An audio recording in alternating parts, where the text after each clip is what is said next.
that the recording will be publicly available.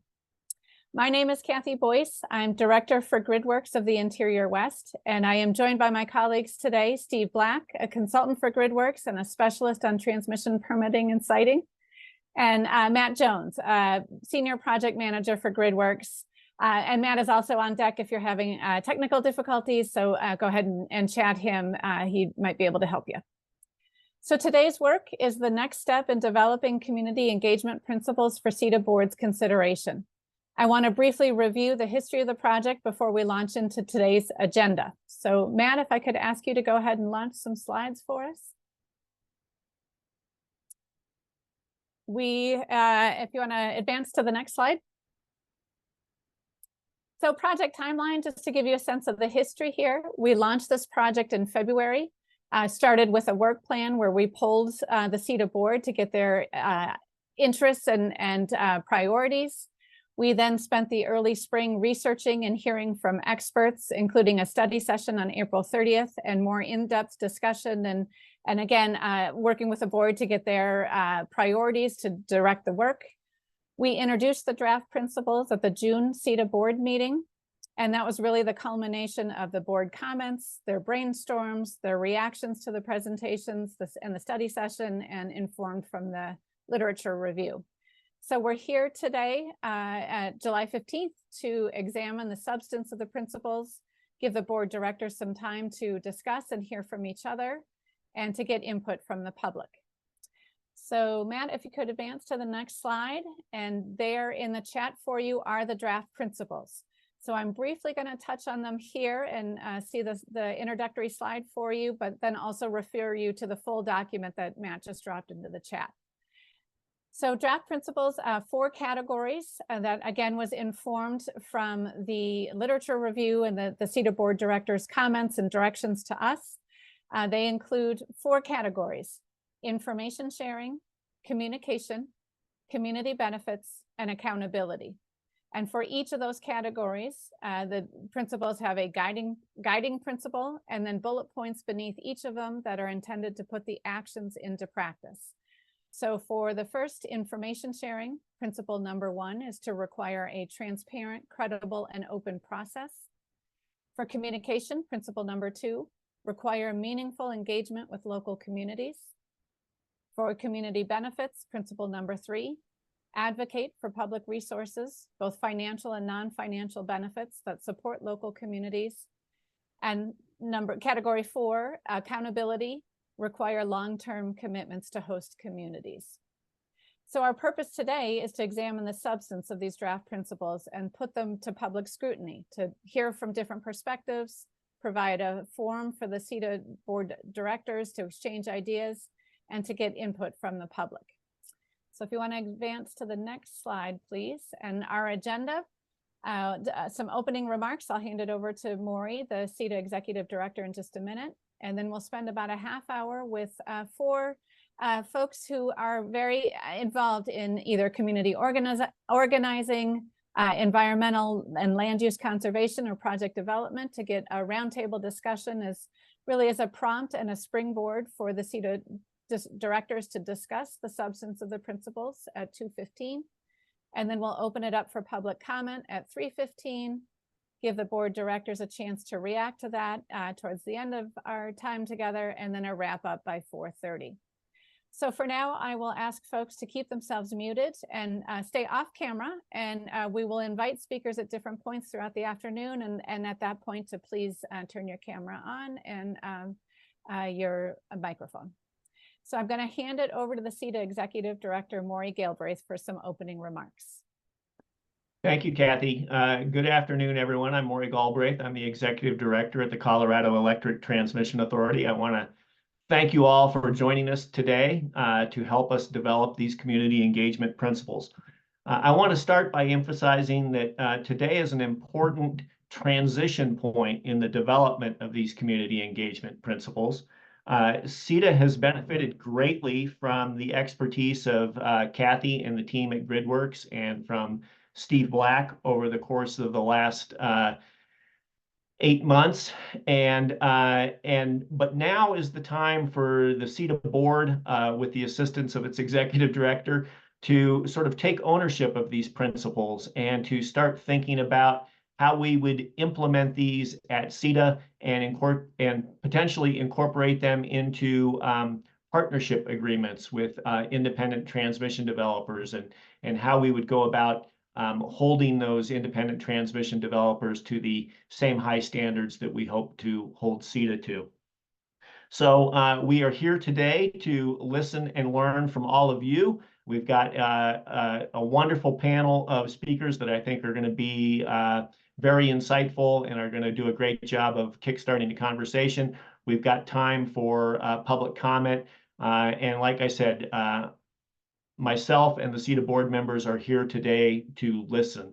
I'd like to close by saying that we are particularly interested in hearing about the issue that I mentioned earlier, if and how CETA should incorporate these draft principles into any partnership agreements that we establish with independent transmission developers, and sort of ask them to meet us at achieving these high standards. So I'm really interested in your thoughts on whether that's a good idea and how best to do that.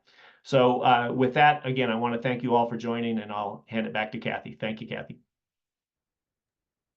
Thank you, Maury. So I'm going to move into the second item on our agenda, the roundtable discussion.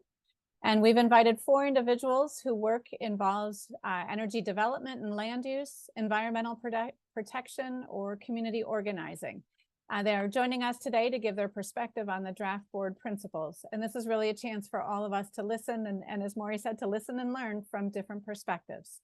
So if I could ask the 4 of you, Lori Lasky, Chris Menges, Jorge Montiel, and Davi Wilson, to go ahead and turn your cameras on. And I'm also certainly going to invite Steve Black, if he'd join us. He's going to help me in facilitating. And I think let's start with some introductions. So if I could ask each of you to introduce yourself, tell us your organization and a little of your background, your connection to energy infrastructure development, and maybe just to start your overarching reaction to the draft board principles. And I guess I'll just take you in alphabetical order here. So Lori, that puts you on the hot seat if you would be willing to start for us. Sure enough. Except the way I was going to start is I definitely am not an expert in this area like the other panel speakers. I am a county commissioner and I am coming into this. In fact, 4 years ago, I never would have thought I would have had as many discussions about transmission lines as I have, but I realized that it was a need for our community. So I started to get engaged in this realm and learning a lot about it. So there again, I'm not an expert, but I'm a very strong advocate of the need for local input, and especially that local input in the decision-making process. One of the things that I like about this guiding principle is in our community, we have actually applied for a transmission siting study, and we have a conditional contract on that. And about 50% of that study actually is engaging the community and that community engagement. So my comment would be, I'm really excited to see this. I think as far as local communities or local government, we will utilize these, and I just wish they had been there about 1.5 years ago. Would have saved me a lot of time. So thank you. Thank you, Lori. We appreciate you joining us. And I'll hand it off to Chris Menges, please. Hi, everybody. Chris Menges. I'm the Climate Program Director for TNC in Colorado. That's the Nature Conservancy. And for the past 2 years, I've been working on a renewable energy siting and permitting policy with a number of partners that resulted in a piece of legislation, SB 212, during the last session. And, really our motivation for being engaged in siting and permitting is to accelerate clean energy infrastructure by creating enabling conditions and minimizing conflict. As part of our process, we convened 9 stakeholder and partner groups, And one of the things we heard a lot about was community engagement and community benefits. So that's super relevant to this initiative and something that many partners in the space are thinking about. Prior to TNC, I worked in local government, managing climate sustainability programs for 8 years. So I've spent a fair amount of time on the community engagement side of local plans and infrastructure. So my connection to energy infrastructure development is really kind of currently at the conceptual level related to how to equip communities and developers and state government to work together to make good aligned decisions that get infrastructure done. You know, overall, my big picture takeaway on all of this is that communities want projects to happen with them, not to them. I think that's a truism that many of us are saying in different circles these days, but it is true, and that leads me to a general reaction to the principles, which is that I think they're a really important and valuable step towards community engagement practices on transmission that will create, if executed well, will create enabling conditions for projects and outcomes that Coloradans want and need. I think we think there are some additional opportunities for fine tuning, but that these will become very helpful guidelines, and that it's important to have consistency across the state in a way that is adaptable and context appropriate for the communities that are being worked in. Final comment is, we think as we refine these, would be really valuable to keep what is called the spectrum of community engagement in mind. It's a community engagement resource that's become a bit of a best practice, and something that is going to be helpful to look at. Thanks. Thank you, Chris. And then I'll turn to Jorge Montiel, please. Yeah, thanks, Kathy. I'm Jorge Montiel. I am the lead organizer of two groups in Colorado that are broad-based organizations. One is Coloradans for the Common Good in the Denver metro area, and Mountain Voices Project in the Roaring Fork Valley. Organizations bring together various civic institutions, faith, labor, education, and others, so that together can have a stronger voice and be more effective in participating in public life. We are affiliated with the national network, so I have 20 years of experience organizing in Arizona, Texas, and now Colorado. While this particular subject is relatively new to us, we have worked in other development areas, and so what we bring to the table is experience with organizing communities, trying to respond to developing that's happening in and around them, and how they can best deal with that situation. And so we're glad to be part of this conversation. Generally, we find the principles to be a great starting blueprint for this.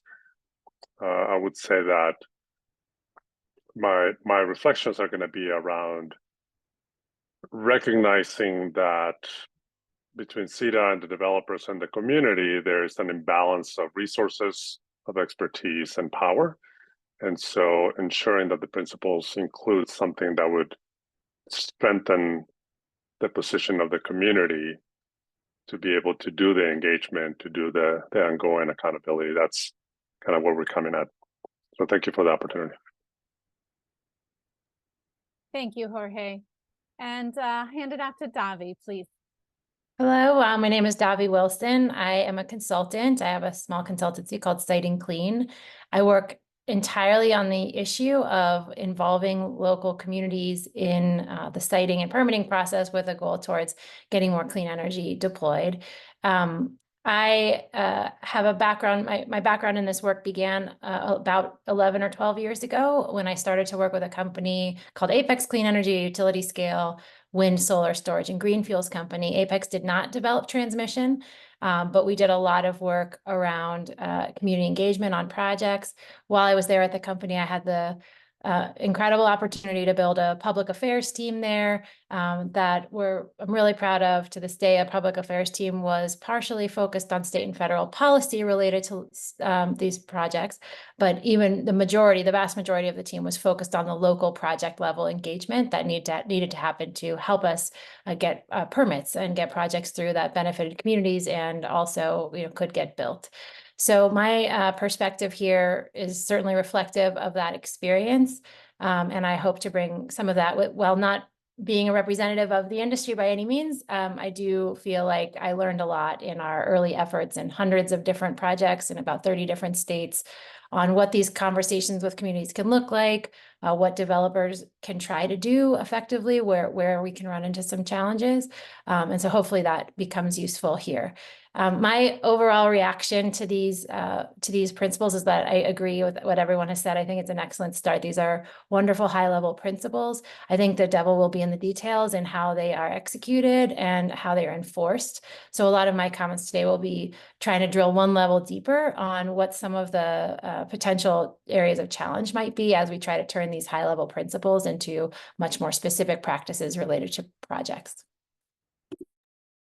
Thank you, Davi. Thank you. Welcome all. We really appreciate your time and your expertise here.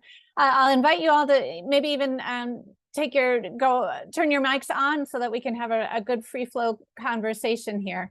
I want to address the principles by section. So we're going to take them in each of the 4 categories: the information sharing, the communication, the community benefits, and the accountability. So let's start with information sharing and spend some time there. I want to just specifically to this category, what resonated for you and what were you pleased to see? Lori? I just wanted to, in this category, I really like the idea of the public information repository. As I said, we are coming into a new area for us, and I really didn't have any idea of where I go to get this help. I was able to receive a lot of help, but I think this is going to be incredibly beneficial, and I'm really excited to see this in the principles of a place for us to go. We want to do things right. We just don't know where to go or how to do that. Thank you. And along those lines, I would add, I think that is a good principle. I think one challenge that developers have is communities don't always trust the developer for understandable reasons to be the provider of all of the information. So finding a way to supplement whatever resources a developer can provide about their project to make sure they have accurate information about their project in the repository, but have third parties that are maybe feel a little bit more independent from the developer supplementing that in the repository would be very important. So I think that begs some questions about which sources are trusted to be in the repository, which sources do local governments trust to give them that kind of information? How do we select what goes in or doesn't go in? Who's the arbiter of what is reasonable, responsible, accurate? And these are all things that get very highly debated in communities when projects come forward. So it might not be the easiest role to be in to figure out exactly which information is going to be included, but it feels important that there is that centralized place for communities to access this information. Yeah, I thought that to the last bullet point there, Davi, your point is it's even more important that like sometimes communities want to know what is this developer's track record, for example, and so having a third party weigh in on that. Right? If I ask you, what's your track record, you're going to be selective. And so if I ask somebody else, they can tell me what other people know, what other communities have experienced from the perspective of their community. And similarly on the public information repository, we also like that, agree with what's been said. Thinking about the fact that there will be, some extensive communication and engagement with the community, I was kind of wondering if the public information repository could be a place to kind of track some of those activities, themes, and responses. In other words, especially if there is a credible third party, communities often want to see their feedback reflected and understand how that feedback is, influencing the process. And if we could make that reality visible and clear, in the accessible public information repository, that could be a benefit. Yeah, I agree. I think that that's a strategy. We saw that in New York, permitting clean energy projects at one point. I'm not sure if it's still in the newest version of the permitting process there, but there was a period where the state did ask for the developer to document all the feedback that it received and then note how it was responding to that feedback. I would say that that could become quite burdensome for a developer, and yet it was a pretty effective way to ensure that feedback was being collected, and the developer had a response to how it was incorporating that feedback, even if that response was, we cannot incorporate, we cannot accommodate this request, or this is not an appropriate a request for this reason or that reason. They could explain that, and that felt like important transparency without leaving, it required transparency. I will say it also requires an arbiter sometimes to determine whether the developer's response is sufficient or whether they, are appropriately handling that feedback. So this is a point that's going to come up, I think, repeatedly. Does CETA want to be the arbiter? And if so, how is it going to play that role? Or if not, who else might it bring in to do that? On the process piece, there's some of the pieces of this principle talks about process transparency, and just a few notes on that. I feel like it'll be very important to get more specific about how much detail will be required. Projects change, the plans for projects change regularly. In my experience, it's a very evolutionary process. Depending on when a member of the public tunes in, they may tune into one version of a project that changes 5 times before they tune in again. And sometimes it can be difficult to hold that thread through. And, in my experience, sometimes communities lock in on an initial set of concepts when they're presented that end up, in the developer's mind, those may be very fluid, but that's not necessarily how it's perceived by the community. And so then you end up with feelings in the community that there have been lies, that there's information being hidden, that, the intentions haven't been good. So I do think that it's important, as we think about process transparency, to set some more specific guidelines about how frequently this needs to be reported. Is it only when the developer thinks a significant change has been made, or is it on some kind of regular schedule? So even if no significant change has been made, the developer does report that, so that there's, less of a need for someone to be a judge of what a significant change might be.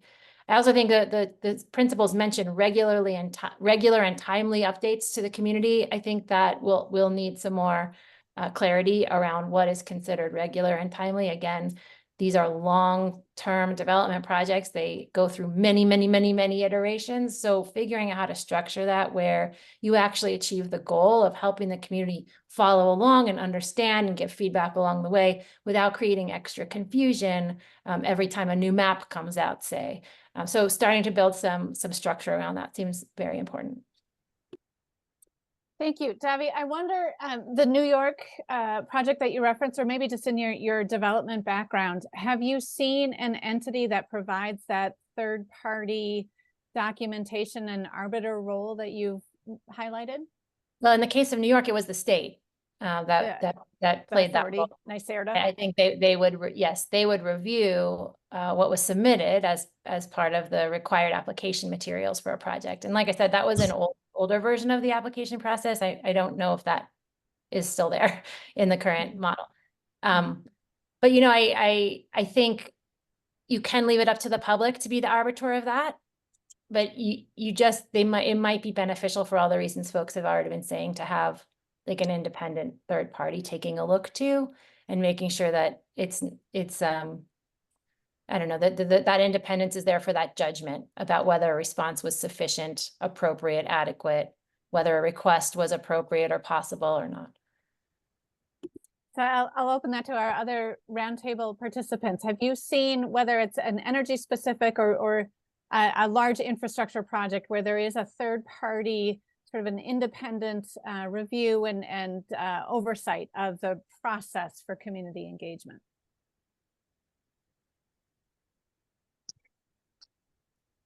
Well, I think similar to, not specifically, but I think similarly to what Davi was saying, kind of, a state role came to mind for me.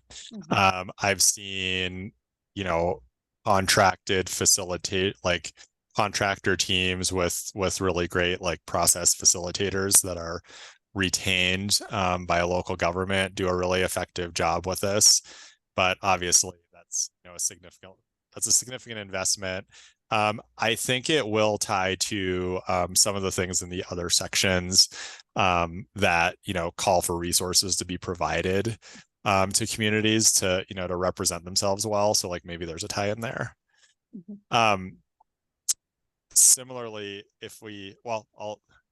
maybe I should let others speak to that before pivoting. Thank you, Chris.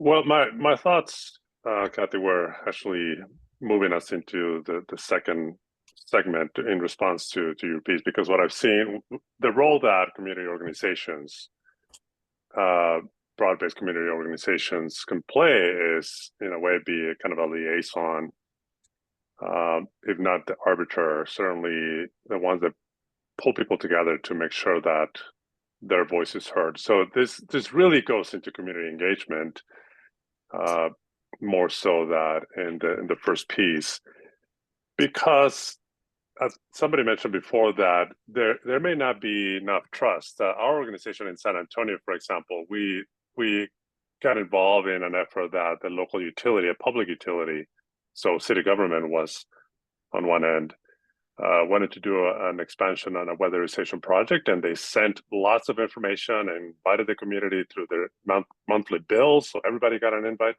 Nobody showed up. And they reached out to us, and so we started reaching out to the community, particularly low-income communities, through the neighborhood churches. And so the invitation came from an institution they knew and trusted. Mm-hmm. And that changed, and people showed up by the hundreds.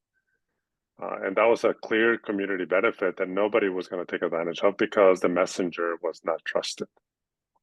And so when I think about this second piece on communication and effective community engagement, I think finding a way to support and ensure the sustainability of these organizations, and consultants can play a role in the technical aspect, but in terms of the trust, go into communities that have been there, that have this trust repository that they can trade with, it's essential, I think. And so some language around supporting the sustainability of such organizations so they can play a role. And I think that's going to spill over into the sections 3 and 4 as well.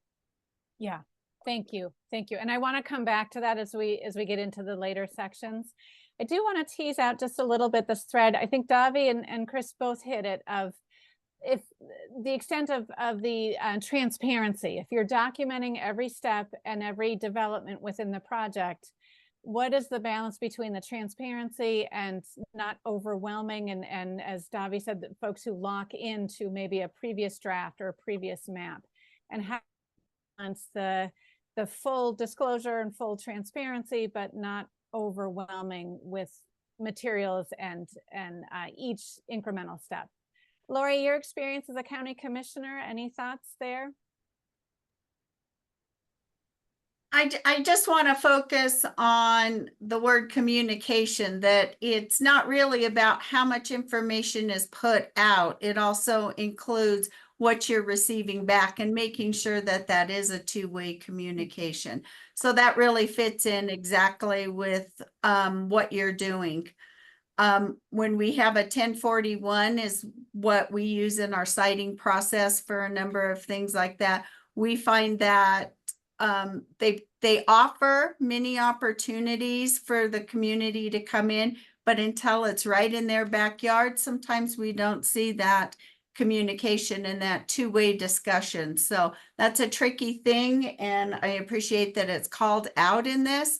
But I go back to what Davi said. It's going to come down to those details of what we're doing. I can tell you in our community, when we've had developers come in, I ask to see the comments that they took from those community meetings specifically, so that I can see that they're being addressed. But that's only one little element of it.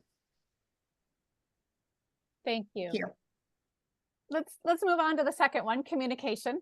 Thank you, Lori, for the a transition for us. And I think what we just heard from Jorge and the literature everywhere is make sure you start with a trusted messenger, and how to find that, how to engender that trust, how to have the resources. What are your thoughts on the communication and the comprehensive engagement plans, finding the trusted messenger that understands the culture and the local norms that can work with the community? I can start. I think it's a really good idea to request that developers think about a comprehensive engagement plan and to be able to, articulate it. I think it could be very helpful, however, for CETA to provide a model of what they're talking about when they say a community comprehensive engagement plan. I think it's not clear what that is and what it includes, how long it's supposed to last for. Is this through the life of the development cycle, or is this, coming up to a particular milestone, or do you want to be more prescriptive about what you're asking a developer to include in that? I think if you just leave it open, you will get a wide variety of things, some of which you might be looking for and some of which you might not. I also think that in real life, I think if you're doing engagement, you're constantly evolving your plan because you're responding to what's happening on the ground. So any document created at the beginning of a process that lays out an aspirational vision for a community engagement plan, it will not be what the project ends up with if it's doing a good job. So is this actually something that gets submitted on some kind of in multiple different stages in the process, or is there a way that this can get adapted, or is it revisited? Just because I wouldn't want to communicate that you're going to make this, you wouldn't want people submitting a recipe that just they always submit the same thing and it doesn't end up being what's executed at all. I think you'd want it for it to be good engagement, for there to be that evolution there, to incorporate the feedback. And similarly, it might be really helpful to provide some kind of template or example of what the CETA would be looking for sort of stakeholder mapping to get at this inclusivity and diversity goal. I think that it's actually kind of complicated to answer the question of who counts as an interested party for CETA and CETA's perspective. Is an interested party a landowner who has it on their property? Is it a neighbor? Is it anybody who has climate impacts affecting them, who might have an interest in there being a new transmission line somewhere else in the state? Who counts as an interested party? Because if you're asking them to do a stakeholder map, I think it would be very helpful to sort of set some bounds around exactly what you're looking for there. Who's considered someone who has a stake? And can you give them a model that they can work from as they build that out to make sure they're getting at the things that you're looking for there? Thank you, Davi. And Other Dottie really mentioned something that I liked, and that's the flexibility in the project design. She had indicated bringing that, and that's one of the areas in this next group that I picked out as a strength, is so many times we get feedback, and I think the community feels like sometimes, how do I say this, developers are going to do whatever they want to do, and they're just going through these check boxes. And I really think tying that in and making sure that when they're overseeing this, that they know that input is being valued, and it can change the outcome of the project is very important. Probably one of the things, the whole reason we're doing this. Kathy, Yeah, one of the ahead. reasons why I think that there ought to be support for local organizations is that what I find often happens is a development process will ask a community for input given a set of choices. So what we're asking people is to express their preference given some list of options. But the list of options were developed by somebody else. What we want to get to is the community's interests, not just their preferences. And that requires significant investment of time and effort by people who are on their side, so they can begin to articulate through conversation after conversation after conversation with one another, so they can arrive at their interests. Otherwise, they're responding either to fears and anxieties as to what the development going to do, or they're responding to a set of preferences that somebody else drafted for them. Right. And so that's an important distinction between just doing all, and I think all the steps that you have listed on community engagement are good. But how to organize the community side to have an effective and articulate response, I think that's where the rubber hits the road. Yeah, and can I just piggyback on that? I think that's right, but there are very real constraints that developers face when they're trying to design a project that communities don't know about. So balancing what you're describing, finding more open ways to solicit the community's interests up front, and balancing that with some way to scaffold that, or bookend that with the realities of developing a project. Because what can also happen is, community members are not qualified to design transmission projects. I'm certainly not.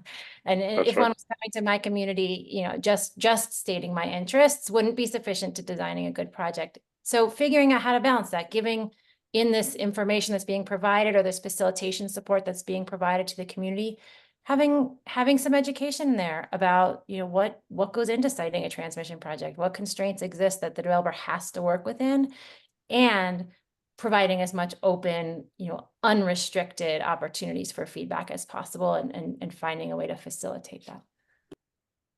Yeah. Thank you. So I think one of the top things on our list, I don't know if it is, potentially that bridge, or potentially a solution, or a large additional process step. But one thing we liked was pre-application information sessions. However, based on what we see in some case studies and in the literature, we would recommend considering pre-project design and planning sessions.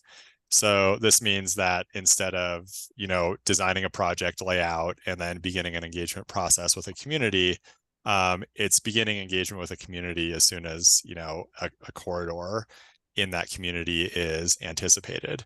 And that can then become the opportunity to, understand community preferences, as Jorge is describing, and then, take it back and apply the technical expertise necessary, as Davi is describing, and then position, an appropriate process to come back to the community with an alignment that then enters into, a community process with additional sessions at significant points throughout.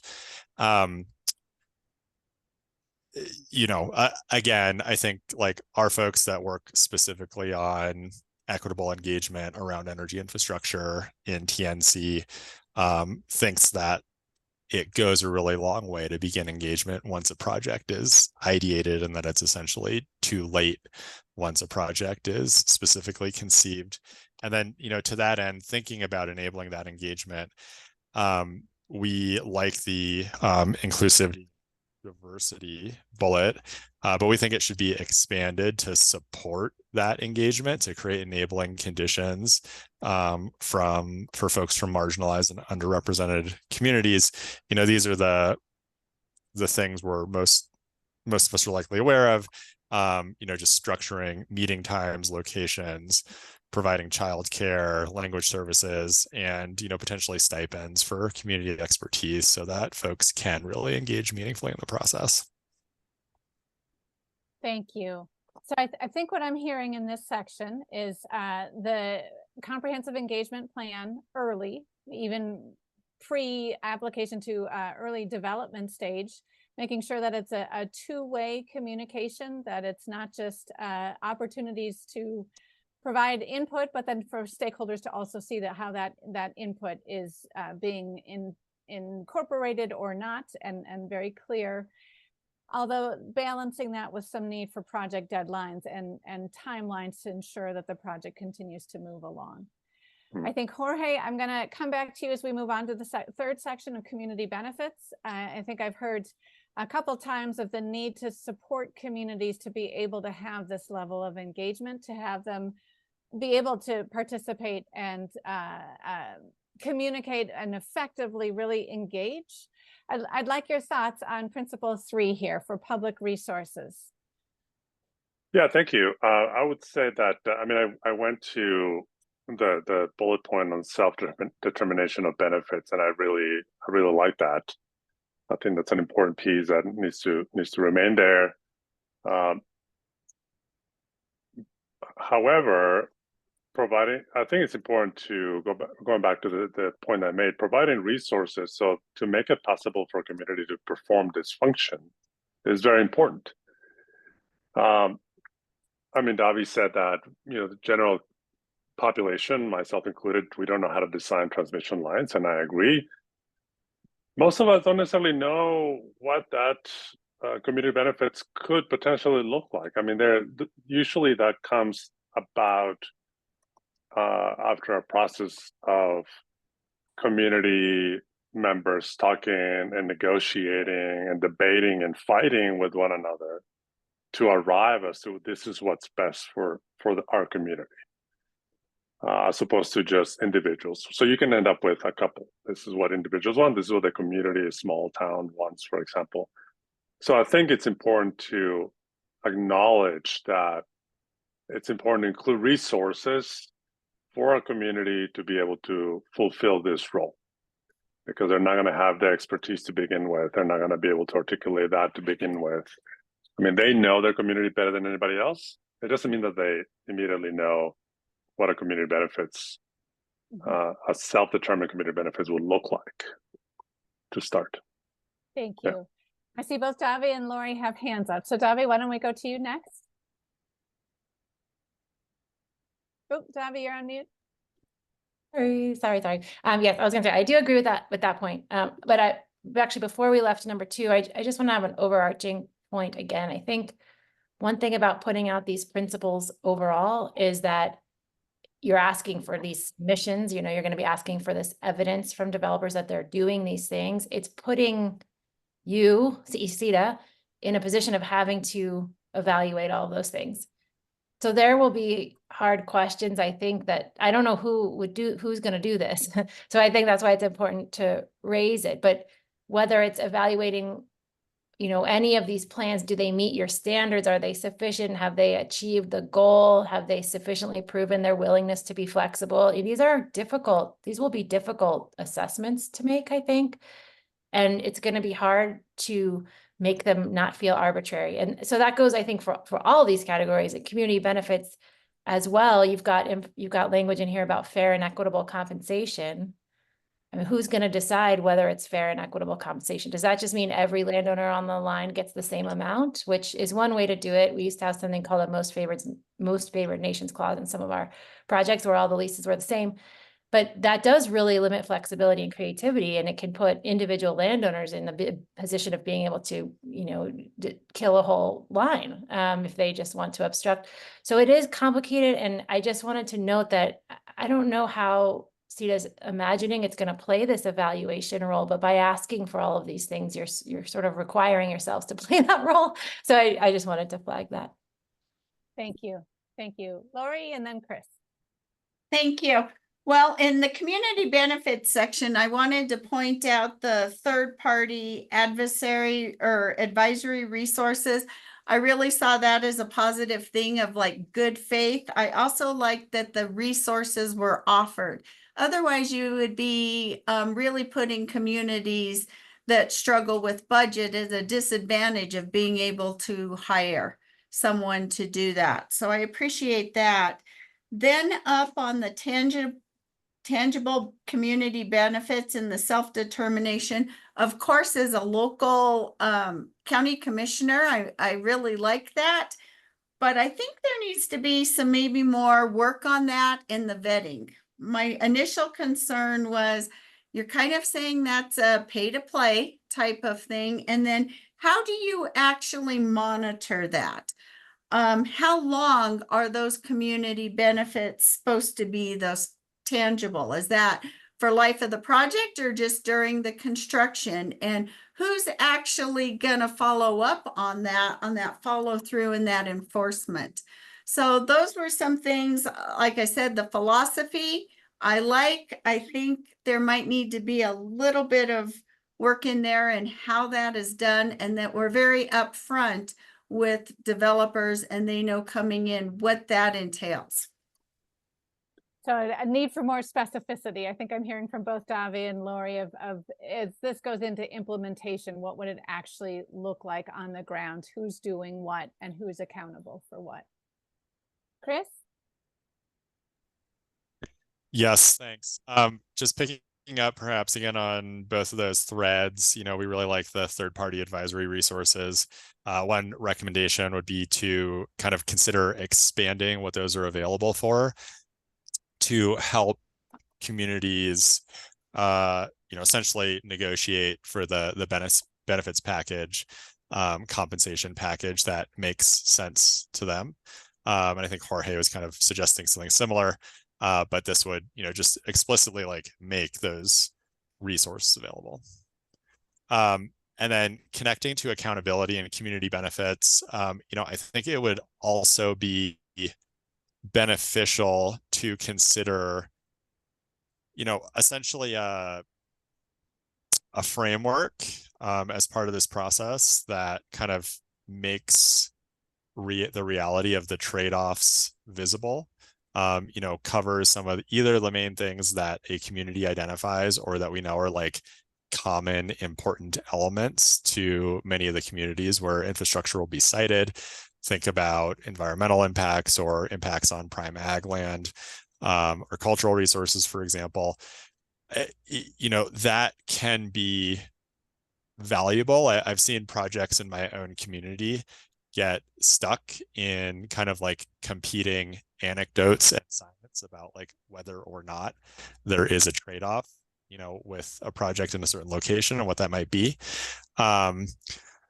So if we can consistently provide that information and then use it to help communities feel like they're negotiating a package that works for them and, that then translates into accountability down the road, that can be worth considering. Thank you. Davi, and then I want to do a time check with Maury if we could. Yeah, thanks. I love the idea and agree that offering resources for third-party advisors is very valuable. Not every community might have that on their own, but consider whether you want to provide a vetted list of which advisors are going to be considered qualified to play that role. I mean, I wish we lived in a world where there weren't some bad actors out there, but there are, and there are folks selling consulting services and advisory services that are not unbiased in what they present. And so I think you might want to think about, what is there an approved list, or is there a process where someone can get approved where they can be sort of validated as independent and unbiased in providing that kind of advisory service. Thank you. Maury, we have one more section here. Should we keep going, or can we take a little time out of the board of directors discussion if that's comfortable for you? Okay. No, this is a great conversation. Let's keep going, and then I think it'll help with questions from the board. I've already got several questions, so let's keep moving. Okay, thank you. All right, so to our roundtable folks, let's move on to the last section on accountability and principle 4 to require long-term commitments to host communities. And here I think is some of the specifics that maybe we have heard from the previous discussion of where you need to see more detail on implementation. But I'll go ahead and open it. What resonated for you in this section, and where did you have some concerns?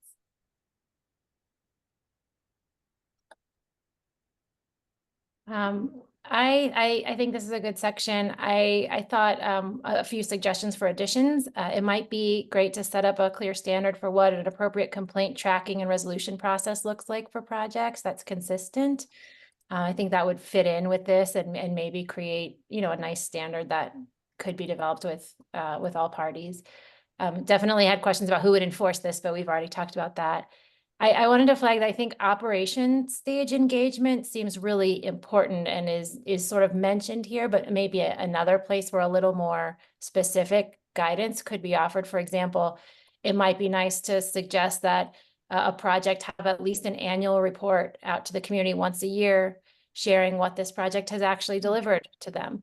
That is not something I think is standardized across the industry, and it's really to the detriment of the industry itself to not be reporting back regularly on all the promises that it made and how those are being delivered. So, something like that might be nice to maintain ongoing engagement with the community over time, but also could allow CETA to potentially roll up that information into a statewide set of outcomes, benefits, products that have been produced by this investment. So I thought that maybe adding a little more detail to this section could be really helpful, a couple standards that are more specific.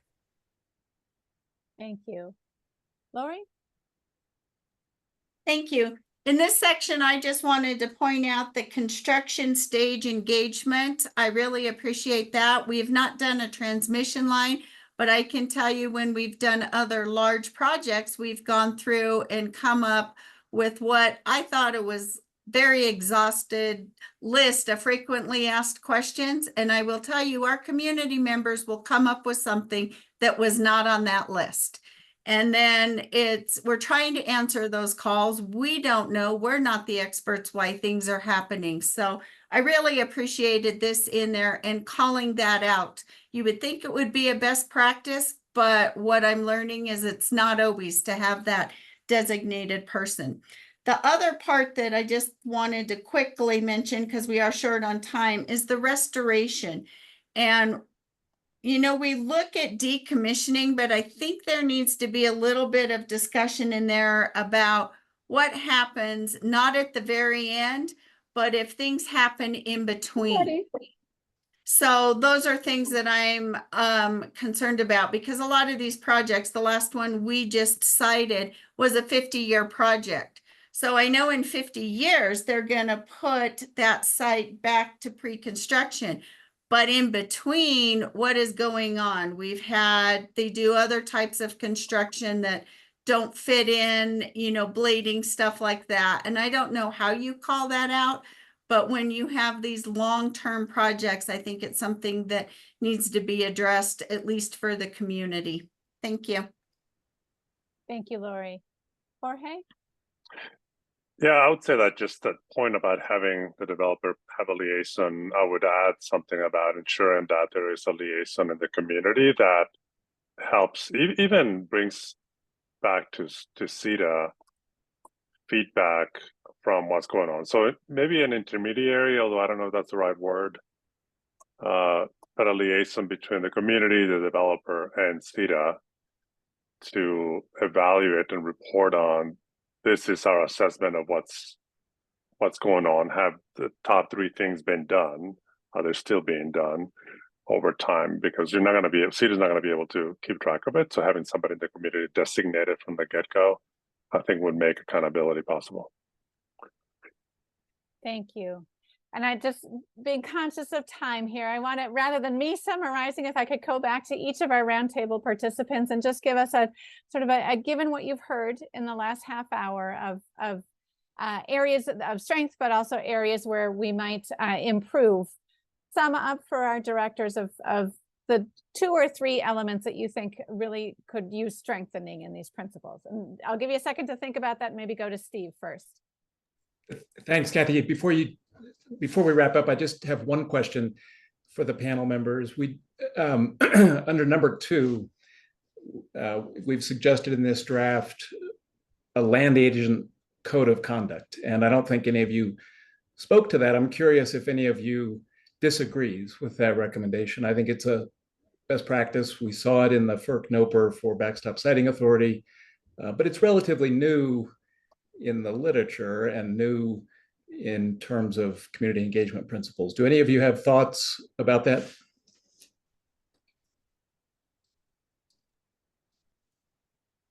Steve, I think that that's valuable. What I've seen actually working with communities, whether it's developers or charter school operators or you name it. I mean, I've seen people go into the community, portray themselves as just organizers with no specific agenda, only to find out that they're being paid by those particular interests, and that can be very damaging. I think that, you know, how to ensure that that's done, that's another question, but I think it's important to call it out. I noticed that, and I like it. Thank you. Anybody else? No objections, I trust. Okay, thank you. Super. Thank you, Steve. All right, well, let's wrap up this section if we could. Just final thoughts from our participants, and maybe we'll go reverse this time and we'll start at the back. And Davi, if you want to give us your last thoughts. Well, I think Lori's definitely an expert despite what she said. So I think that was my first learning. But no, I think that these are, as we said, great starting points. I think there's a lot of questions about how this will be enforced, how it will be implemented, how much additional detail will be provided. And so I think that's hard work. But I think that this is a really good first step, and I don't have disagreements with any of these principles in theory. So I assume there will be many more robust conversations about the implementation element. Thank you. Jorge. I would just say that the theme for us is important to highlight the investment in the local trusted community organizations. In the previous CETA meeting, something came up about how much more costly can be to not do that.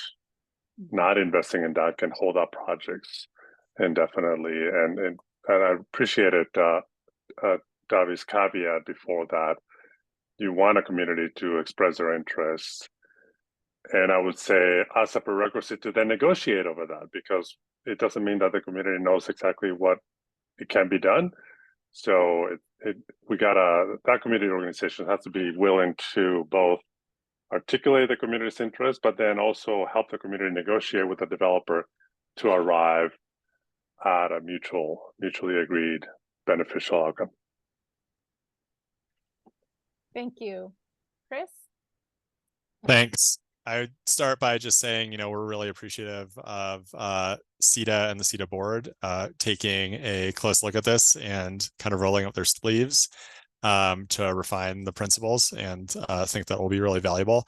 Top takeaways from this conversation were engage early, equitable process, solve together for the right things, equip communities to do that, and create accountability in both process and outcomes. Thank you. And Lori? My fellow panelists have pretty much touched on it. I think they did an amazing job. The only thing that I would say out there is that I'm impressed they're doing this, but it's going to be very important for CETA to come up with that balance of, I'm a realist.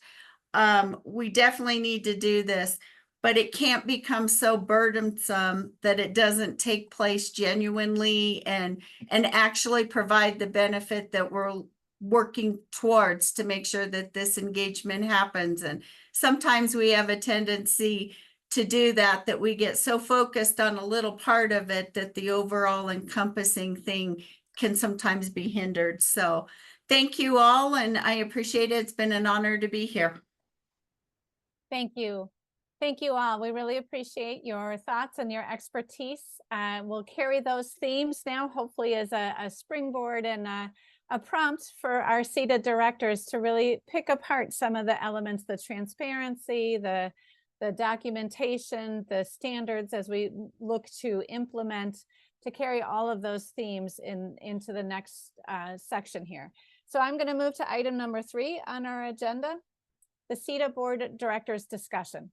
And this is a chance for our directors to really pick apart the principles and to consider each piece here, as Maury prefaced at the beginning, to start to take some ownership and some comfort of what's in here or what needs to be changed. So if I could ask CETA board of directors to turn your cameras on. And I think we've got 4 or 5. I see Roger, thank you. James, you might be in a very dark room there. I'm not sure if your camera is. Yeah, this is Chris Kasky. I'll be without a camera today, but you'll hear me chime in from time to time. Great, thank you, Chris. I was gonna say, I didn't think my shirt could be missed today. I'm trying to stand out. I'd be glad to. Good, Roger. Good deal. I'd be glad to start briefly with 2 potentially divergent comments. One is Roger, hang on, before we get into specific comments, if we could just kind of take a little bit of a thumbnail here to see who is present from the board of directors to say hi, and if you could give us your connection to the CETA board. Roger, go ahead and start if you would, please.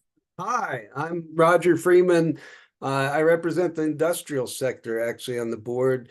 Been on the board since its inception. I work on environmental energy issues and legal and policy. Thank you. And Michelle, maybe I'll ask you, oh, did she have to drop? I think she maybe had a conflict. She's coming back. So Chris, why don't we go to you, please?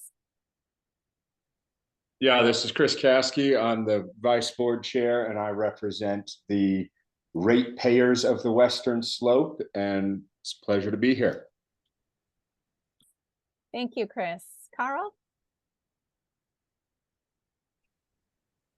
Hi, you guys. I'm Carl Robigo. I'm not sure who I represent. It's appointed by Governor Polis, but I figure we're all working on the same good cause. Thank you. James, are you able to hear us? Sounds like he's maybe having some Zoom. Are you there? Can you hear me? No. You sound like you might be in a cave. So we'll do our best here. All right. And are there any other board directors that I've missed? Okay. So Roger, to start, I was going to just very basic, any clarifying questions or areas that need explanation from board members? Well, I don't know if I'd call this a clarification. I think it's already in there to some degree, but we are faced with a crisis of immense proportion, and we all know it. There's been some discussion about is CETA moving quickly enough.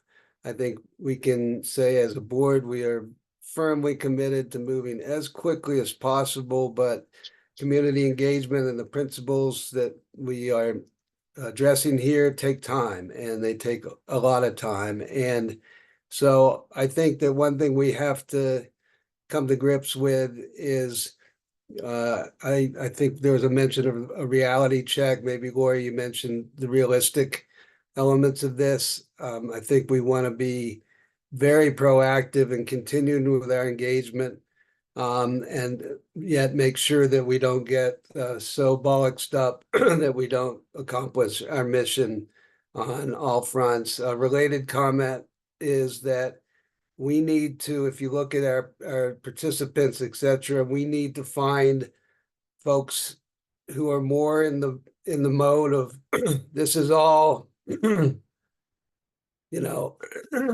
excuse me, an unnecessary exercise by people who are, you know, climate catastrophically looking at climate in a way that certainly some percentage of the United States does not look at, and many in rural communities don't agree with. And we all know the political element of this. So our engagement has got to flesh out and bring out less people who are converted, so to speak, and more who might just question whether any of this is needed, especially in their community. We in the solar community are seeing that for solar arrays. We'll see that for transmission for sure. And I think we just need to be more clear and proactive.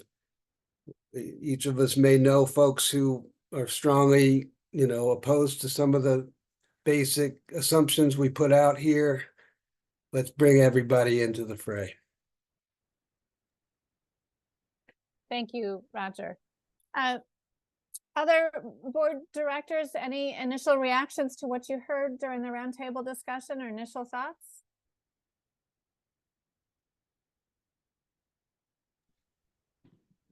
Yeah, this is Chris Kasky, and I really appreciated the roundtable. Thank you all for bringing your perspectives.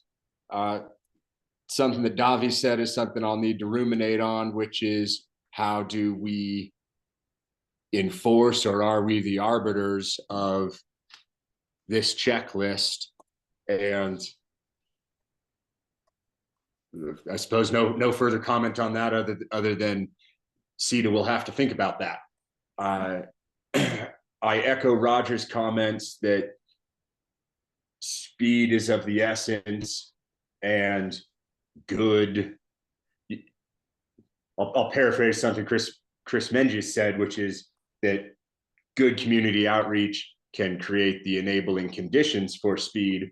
But I also think whether it's in this document or elsewhere in our engagement with developers, we need to make clear that it's not possible to make everyone happy. There will be folks that feel like losers in a public process, and we can't be creating a vetoocracy here where every community or every landowner can stop a project. So whether that principle ends up in these community engagement principles or elsewhere, I do feel it's something very important. Thank you, Chris. Other initial reactions to the roundtable from board of directors? James? Yes, can you hear me okay now? Yes. Apologize for that issue earlier, but James Lester, I represent the Colorado Energy Office's seat on the CETA board. I was very heavily involved in the recent Senate Bill 24212 that was discussed earlier, mentioned earlier. So we heard a lot from local county commissioners that processes for renewable project siting has gone pretty smoothly for the most part. There's some good trust with those project developers. We don't know if we likely not the same experience with the transmission development. There could be some differing opinions. I was also at a interesting discussion last week in Washington, D.C. that Davia also attended that really highlighted the need for community organizations and local nonprofit energy organizations to really be on the ground in these communities. So I think that these principles are a really good first step, and actually we'll certainly rely on them as we work on our study, which is part of the bill moving forward over the next year. So, and if anyone ever has questions on that, feel free to reach out to me. So we're looking for a very diverse group of stakeholders to be involved in that. Thank you, James. And I see Carl has dropped into the chat here that he does not have an initial reaction to share from the roundtable. So, well, then maybe I'll take Carl's comment. No, I have one more quick thing. Thanks so much for all the panelists. Very helpful. One caught my ear particularly. It's this idea we need to do continuing outreach. You could have the same project for 3 years, and what always changes is the people involved. And the land shifts, people sell their land, new people come into the mix.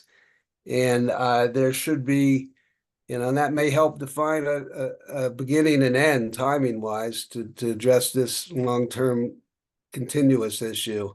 But as we do that over a period of whatever it is, updates and check-ins, so everybody feels included is really important. And, on a comment you just made, James, we have solar conflicts exploding across the rural community in Colorado on utility scale projects, with a lot of people coming out saying they don't believe in this and they don't want it. And sometimes it's because the project takes so long to develop that new folks get involved and feel like they weren't included. So, we are seeing, I think, a lot of polarization about even the basic solar projects that one might think are not, going to be locally controversial. And so it's a very sensitive time right now in Colorado on that front. thank you, Roger. Well, let's go ahead and dive in. I want to, Maury, did you have a thought before I move us along? Well, are you headed to public comment or? Yeah. No. Let me chime in and try and address a question that I think I heard Davi ask during the panel discussion and share my thoughts. It might help the board members think about this. Davi was asking, what role does CETA, ultimately want to play in implementing these community engagement principles and possibly being sort of a third-party arbitrator of decisions that need to be made, right? And I think CETA isn't it just I'm gonna share my thoughts and get them out there. I'm not, these aren't things that I've thought a lot about, and so this isn't, don't take this as final in any sense, but these are just some thoughts that I've had about thinking through those issues. So, one, CETA is a quasi-governmental entity. We have a very independent board of directors that could, put itself forward as an independent third party that can make some of these difficult decisions. On the other hand, we are a quasi-governmental entity that has a very specific mission to develop transmission. So, how a quasi-governmental entity with a transmission mandate would be perceived in the local communities is a little bit of an open issue to me. I mean, would people view us as an independent, arbiter of some of these issues, or would they view us as being too aligned with our transmission partners, or too aligned with state government, right? And that they want the decision to be more local. But so those are all, open questions, open issues. I'm sure our board members have thoughts on that. I'm sure that everybody on this call probably has some sort of thought about whether or not CETA would be an effective third party in that space.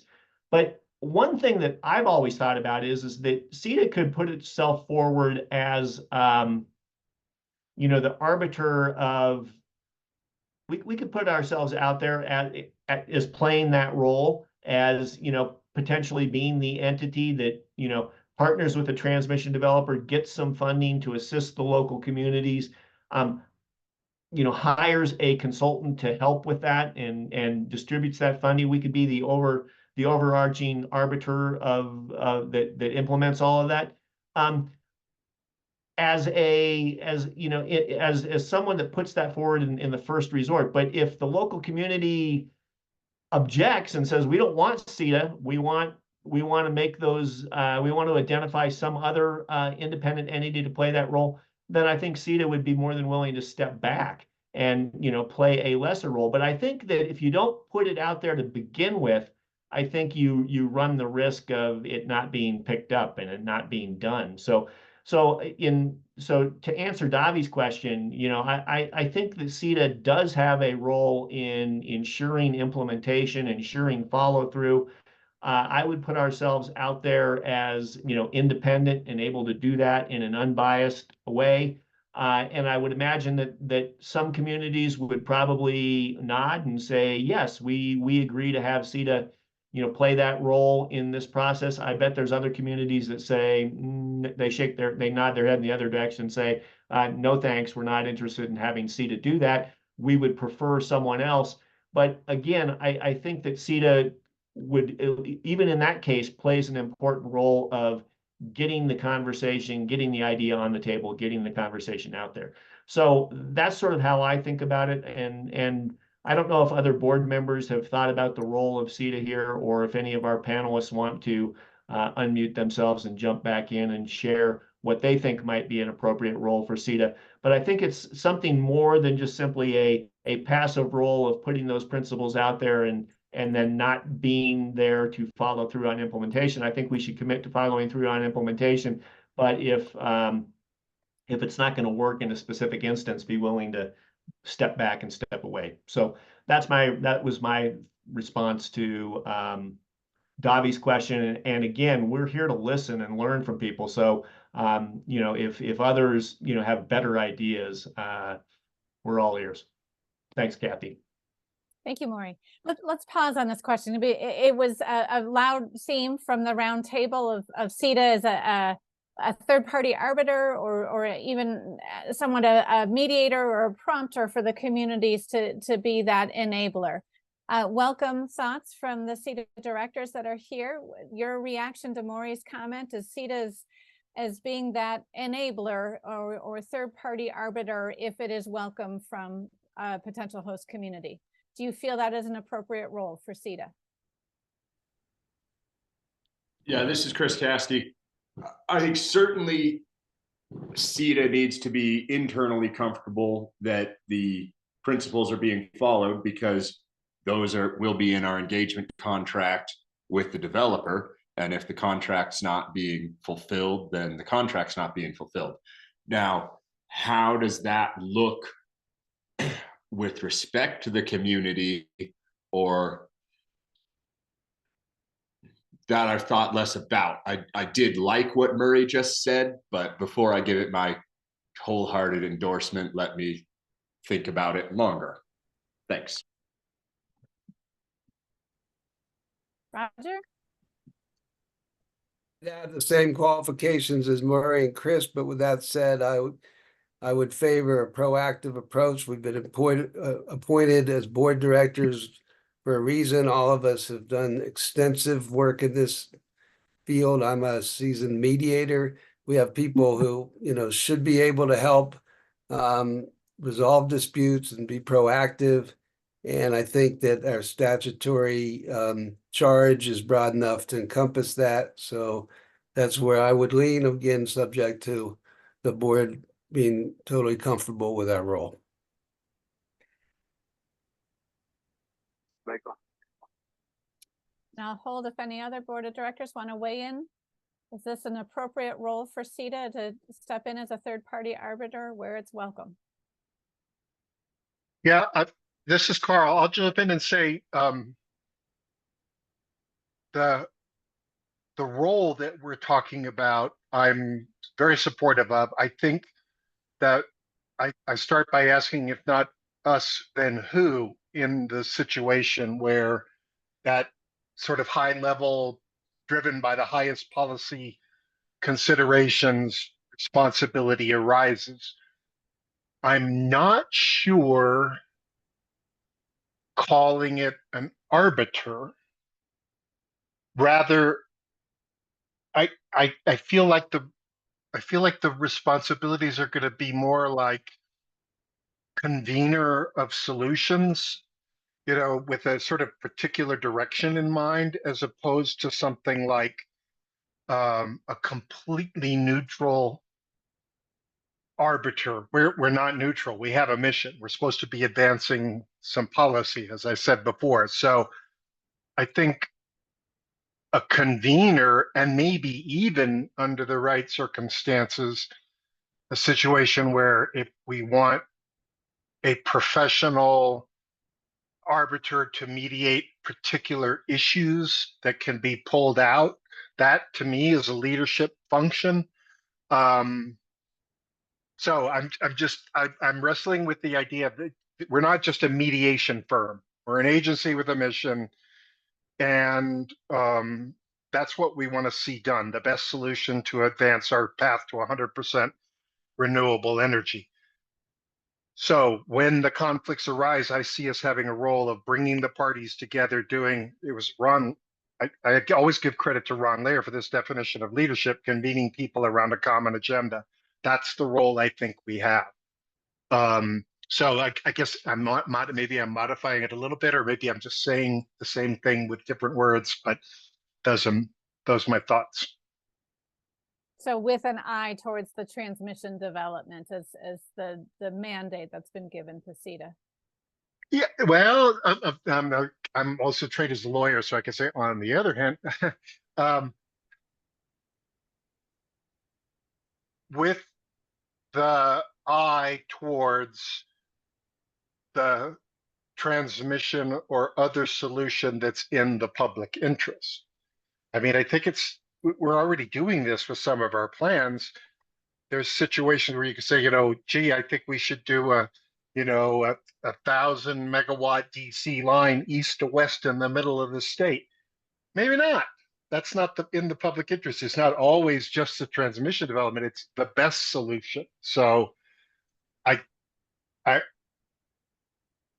I see more of the public interest obligation with that ultimate mission of facilitating renewable energy, and we weigh in all the rest of it, the cost, the impact, the opportunity, et cetera, not just we're going to get this project done.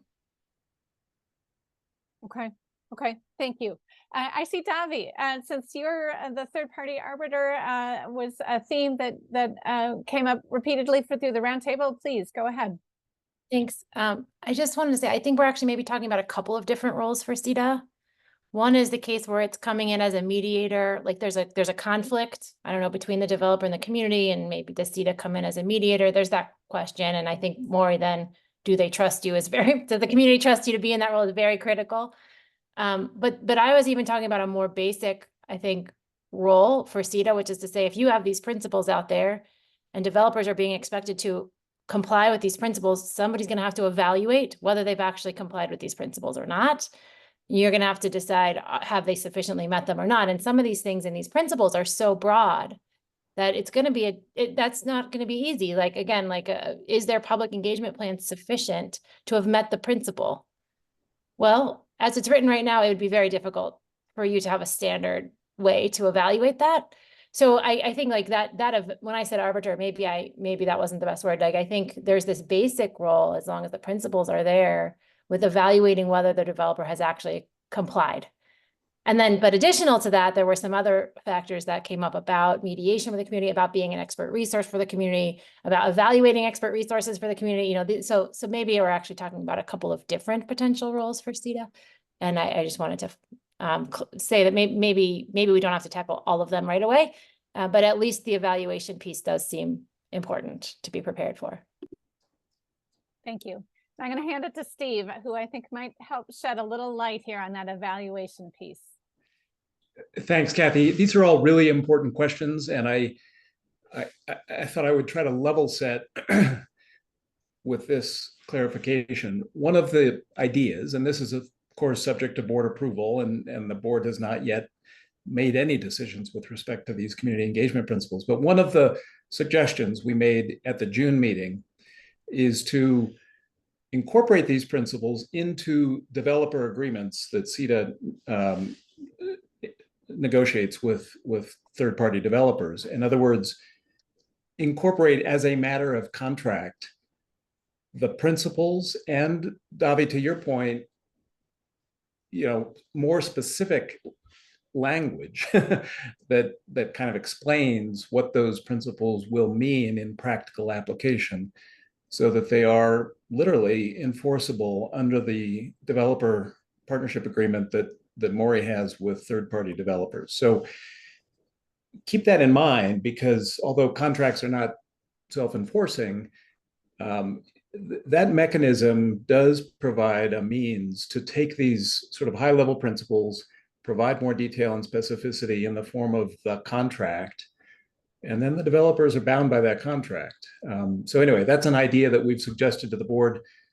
Maury, feel free to add or correct to what I've just said, but that would be on the table for board approval when these principles are ultimately approved. Yeah, I think that's right, Steve. We would hope to incorporate these principles into our partnership agreements with third-party transmission developers, and then we would have some understanding about how we would evaluate whether or not these principles were being met, to Davi's point. But then, and I really like Davi's clarification that we're talking about multiple roles here, right? I mean, in the discussion earlier, there was a lot of discussion about, we were talking about resources for the communities, right? And a repository for information, and who was the decider of what got uploaded to that repository or not. Is that a role that CETA wants to offer to take on or not, and would it be well received in local communities or not? And so there are multiple roles here. There's I mean, at just the basic level, we can incorporate these principles into our partnership agreements, and we can come to an understanding with the developers about who judges whether or not the principles are being met. That's sort of at a minimum level, but there's additional roles, and there's additional ways that CETA could improve community engagement, and I guess I'm just struggling to figure out what I mean, again, I come to this job from a perspective of government service and wanting to help, and thinking that CETA as an independent board can help in this case, but maybe not, right? Maybe our mandate biases us in some way, or maybe these don't want the kind of help that we're offering, and they would rather be enabled to do that work on their own. So more discussion to come. And again, I would encourage the people in the comment session that's coming up, and then also in the written comments, if you have written comments about what roles CETA should take on and what roles CETA should stay away from, I think that would be very helpful to the board. Thank you. Thank you, Maury. So let's pause on this question of resources. We heard from the roundtable participants the need for application review by the county for maybe translation services, childcare services, mediation, facilitation. So I'm going to return to the board of directors here. And of course, you want to balance all of those services and resources for the community so that they can effectively engage, but also with project cost and ensuring that it is a cost-effective use of funding. So I'll turn to the board of directors. What are your thoughts of the level of services that resources that CETA might support for projects?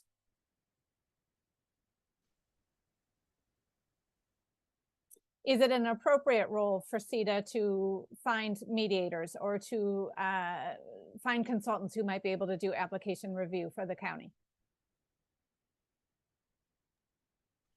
Well, I would certainly just add that this has been an ongoing topic of discussion and something that has been sorely needed by the counties throughout our discussion of our siting bill. Just completely overwhelmed by applications, whether it's for transmission or for renewable projects, small staffs, the lack of expertise. So both in any way that CETA could provide that would really kind of, like the point that Maury was getting to, really build trust within the local communities that CETA is an organization that's there to support them. I think that'd be really, really helpful and very important to move forward with. Yeah, Kathy, I'll be brief. I've already stated my preference for a proactive role of our board, which would include the things we've talked about. I would distinguish between arbitration, an arbiter, and a mediator. There's an important distinction there. An arbiter decides and has authority to tell folks what to do. A mediator helps the sides convene and follow the pattern that Carl described. So I see us being as active as possible within the mediator realm, but not an arbiter of disputes.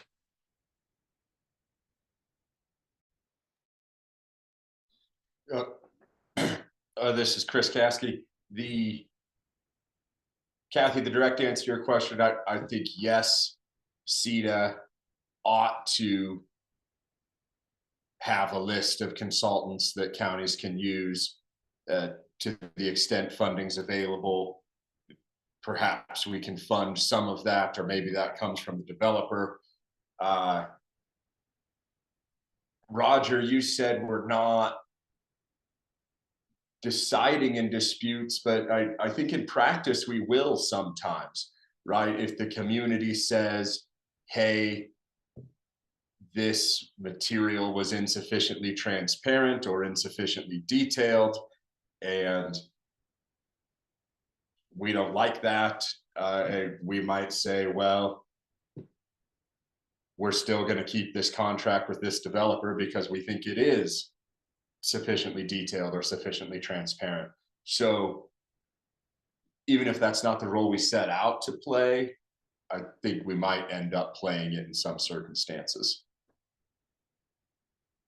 Yeah, no doubt we'll have places where we'll need to make discrete decisions that are final, so to speak, with respect to projects that we're advancing. I was talking a little more generally about the distinction between a mediator and an arbitrator coming in with a group of people with a lot of diverse interests. So I agree completely that we need to be proactive, and we need to gather funding to support some of the things we're talking about, as Maury will nod his head, I'm sure. And so we're always looking and talking about that topic, and hopefully it'll become a self-fulfilling prophecy. If we can show our effectiveness by being proactive when we can, I think it means we'll get the support of the legislature and others to continue our mission.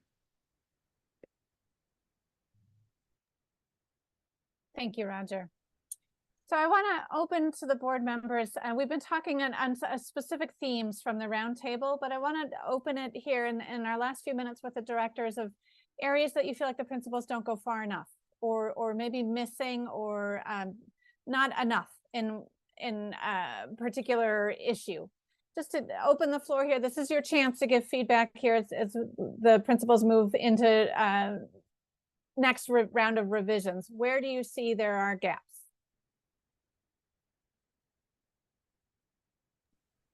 Yeah, this is Chris, and Roger and I mentioned it already. I think the main gap is the need for speed, and this process we've outlined with these 4 themes could stretch forever. And for groups that oppose projects, one method of opposition is simply delay. And we're here to facilitate transmission. We're all aware of the urgency.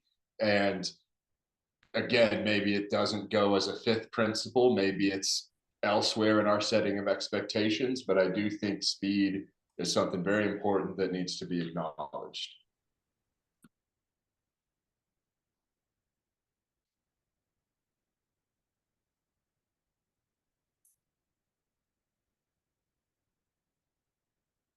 Other thoughts from board of directors? Any gaps?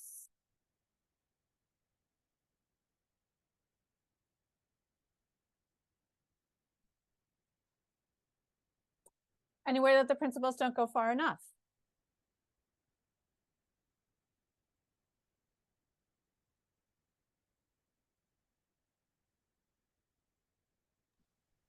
Okay.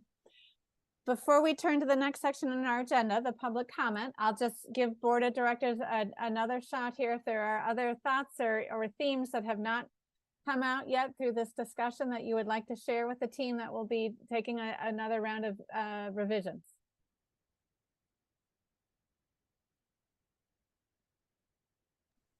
Nothing else from me. Thank you, Kathy.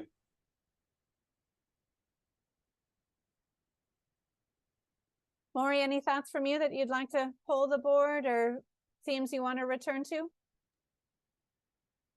No, I'm good at this point. I'm interested in getting to the public comment and hearing what people have to say. I feel the same way. I'm happy to have as much time for the public comment as possible. Okay. Okay. All right. So I think we'll turn to that next in the agenda, but just to reflect a little bit here from the roundtable, we heard themes of the enforcement and how the principles will be put into practice, and the third party arbiter to determine whether the standards have been met. We heard themes of resources for counties and for communities to be able to participate and have the wherewithal to effectively engage. We heard community engagement plan is a nice idea, but again, needs more detail and more, maybe even a model for the communities to consider.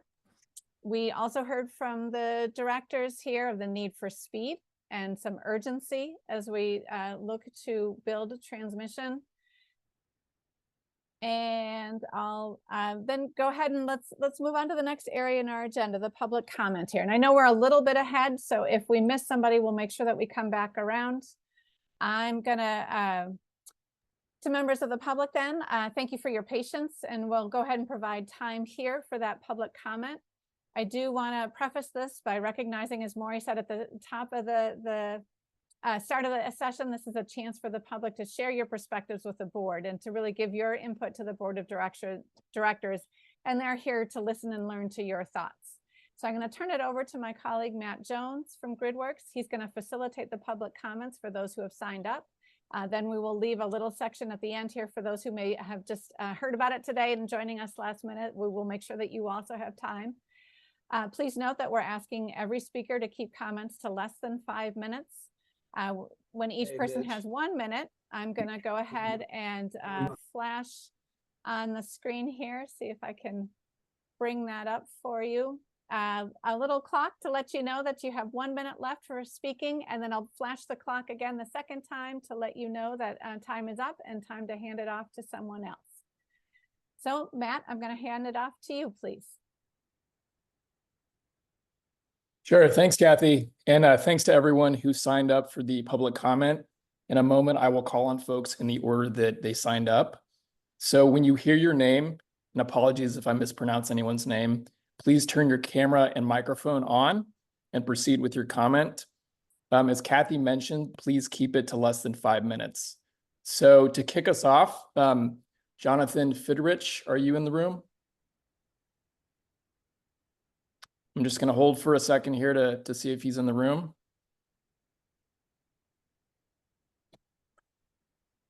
Okay, how about Sarah Blackhurst?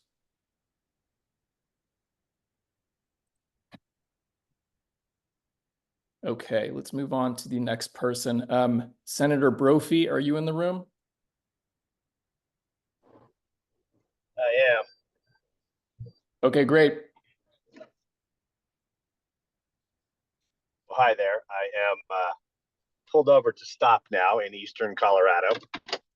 Thanks everybody for participating in this, and I want to thank the board and Kathy for all their important work on this. I got to tell you, I spent 12 years in the legislature. We dealt a ton with infrastructure issues. It's all important. Everything that we do related to infrastructure is important. We're so far behind. I feel like we're living on the work of the previous 2 or 3 generations in pretty much all of our infrastructure. After leaving the legislature, I joined a group called the Western Way. We're a group that seeks conservative solutions to environmental challenges that we face today. And I read through the key points that the board put out, and I agree with almost all of them.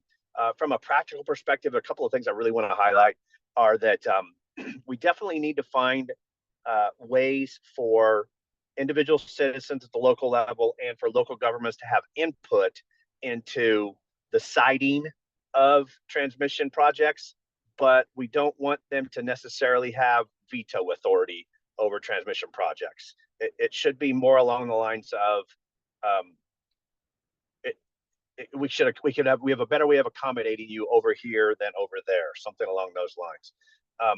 And I noticed that the agenda and draft rules brought up the valuation paid for rights of way. And I got to tell you, having worked in the area for quite a while and having been a landowner who has signed transmission agreements and worked with other people on such things, the disparity between what public utility companies pay for a transmission right of way and what private entities have to pay is just too large. And I think we probably should address that. It's just not fair. And what a public utility can get away with paying is maybe 1/10 of what a private entity pays for a right of way, for a mile's worth of right of way, and that's part of the problem also. Now, for some folks, it's not about money, but it always helps. So again, I appreciate all of the work that everybody's doing. Look forward to continuing to pay attention to all of these proposed rules, and I just happy to help along the way. Excellent. Thank you, Senator Brophy. Appreciate your comments. Let's move on to Don Cameron. Are you in the room? Yeah, I am. Can you hear me? I can hear you. Thank you. Great. I've got my camera off too, but I can't see myself, so hopefully I'm looking awesome. All right, I took some notes, and so it's a little bit of a shotgun of input. First of all, I want to compliment your roundtable.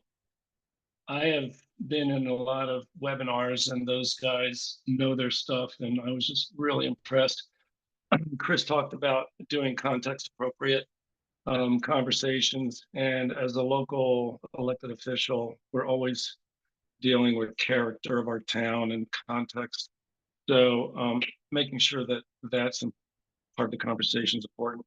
I want to touch on what Jorge Montiel was mentioning around having a variety of stakeholders and getting trusted parties. I think that's actually where CETA could make an impact.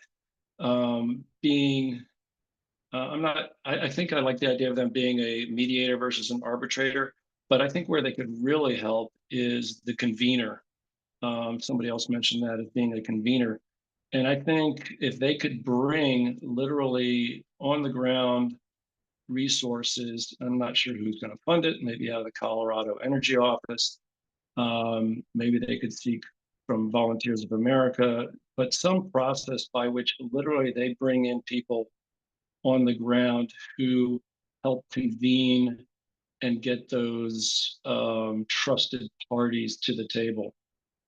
This communication plan is good, but it is so based on electronic communication, the demand for broadband, and I think unless you do that public outreach with a lot of intention, you're going to get the usual last minute, how come I just hear about this kind of pushback? And I agree with speed. What's another note I took around that? I think that 4 principles is good. I think 3 would be even better. And I wonder if you could combine community benefits and accountability, in as much as there are definitely community benefits to restoration. There's community benefits to actually speed.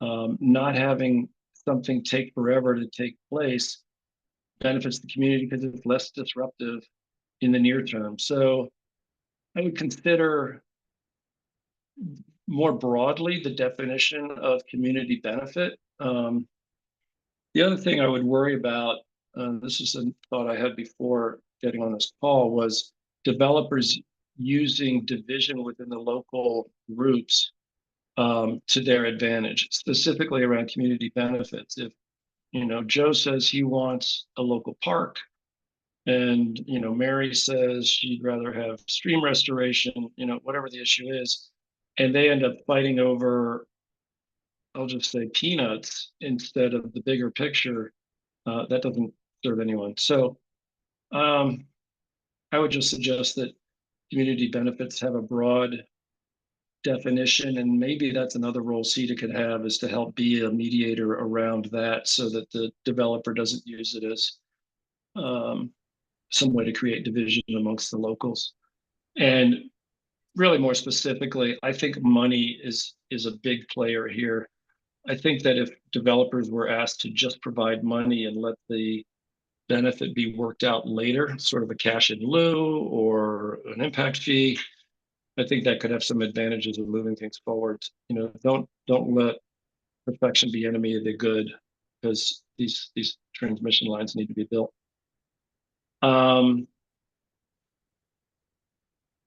Let's see. I made a note. I can't see it on my notes here about the suggestion of having contracts, have this communication plan tied to contracts.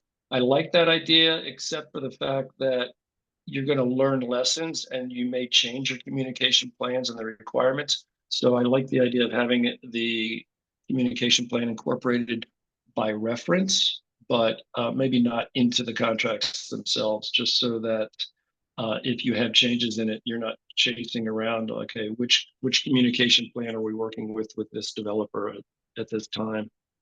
So maybe by reference, but definitely tied to the contract.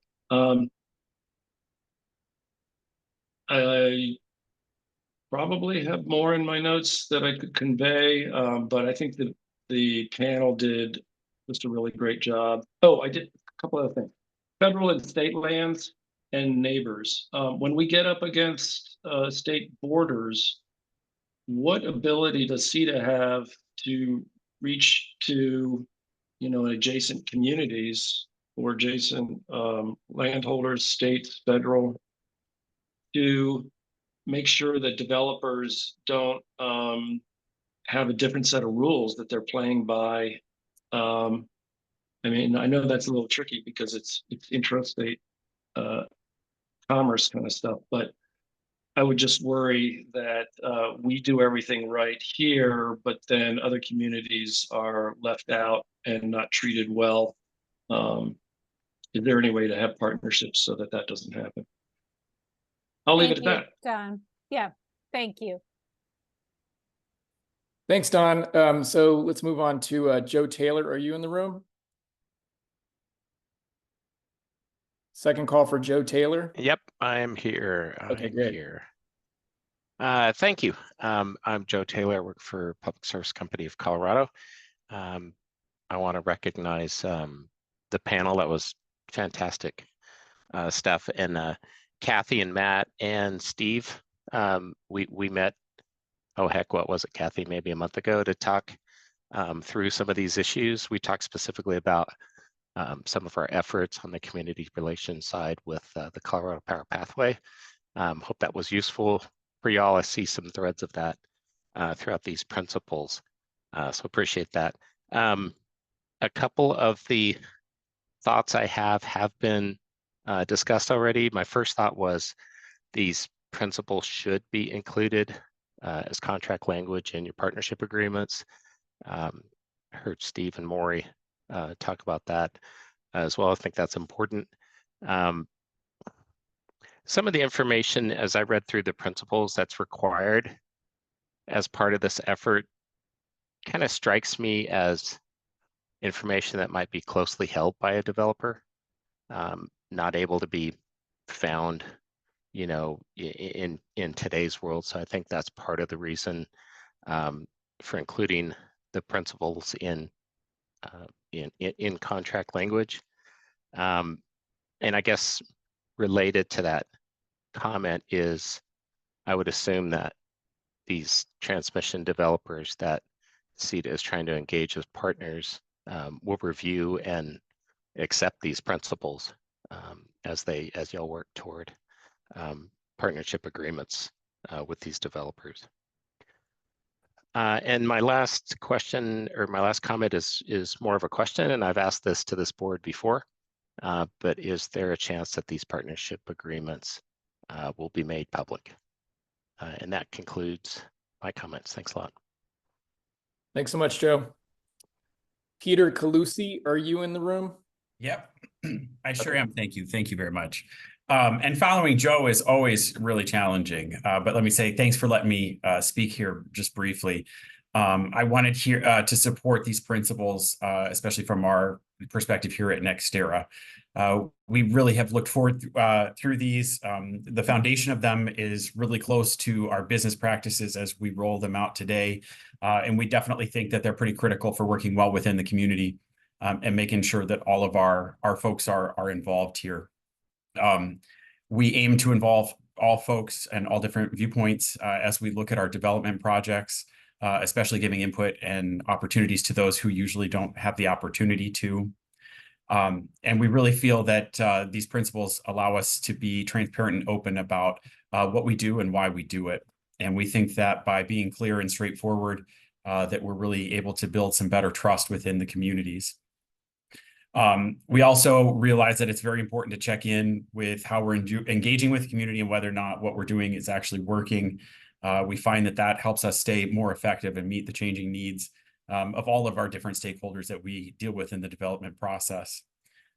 So basically wrapping that up, these principles are commitments to engage with the community in the best way. And we really feel that we currently follow the same set of guidelines and think that sharing them publicly and can ensure that we're all operating from the same open and honest and inclusive communication frameworks that we need. But that's the short and the long of our remarks today. Thank you, Peter. Appreciate it. Christina Tamayo, are you in the room?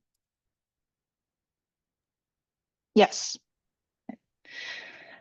Hi, Christina Tamayo from Grid United in Colorado. We have a project called Three Corners Connector, for which I am a developer. I want to thank CETA and the board for the time here to be able to make these live public comments in support of these engagement principles, especially Kathy, who spent the time to interview many stakeholders and developers, and the wonderful literature review that was also conducted that went into this.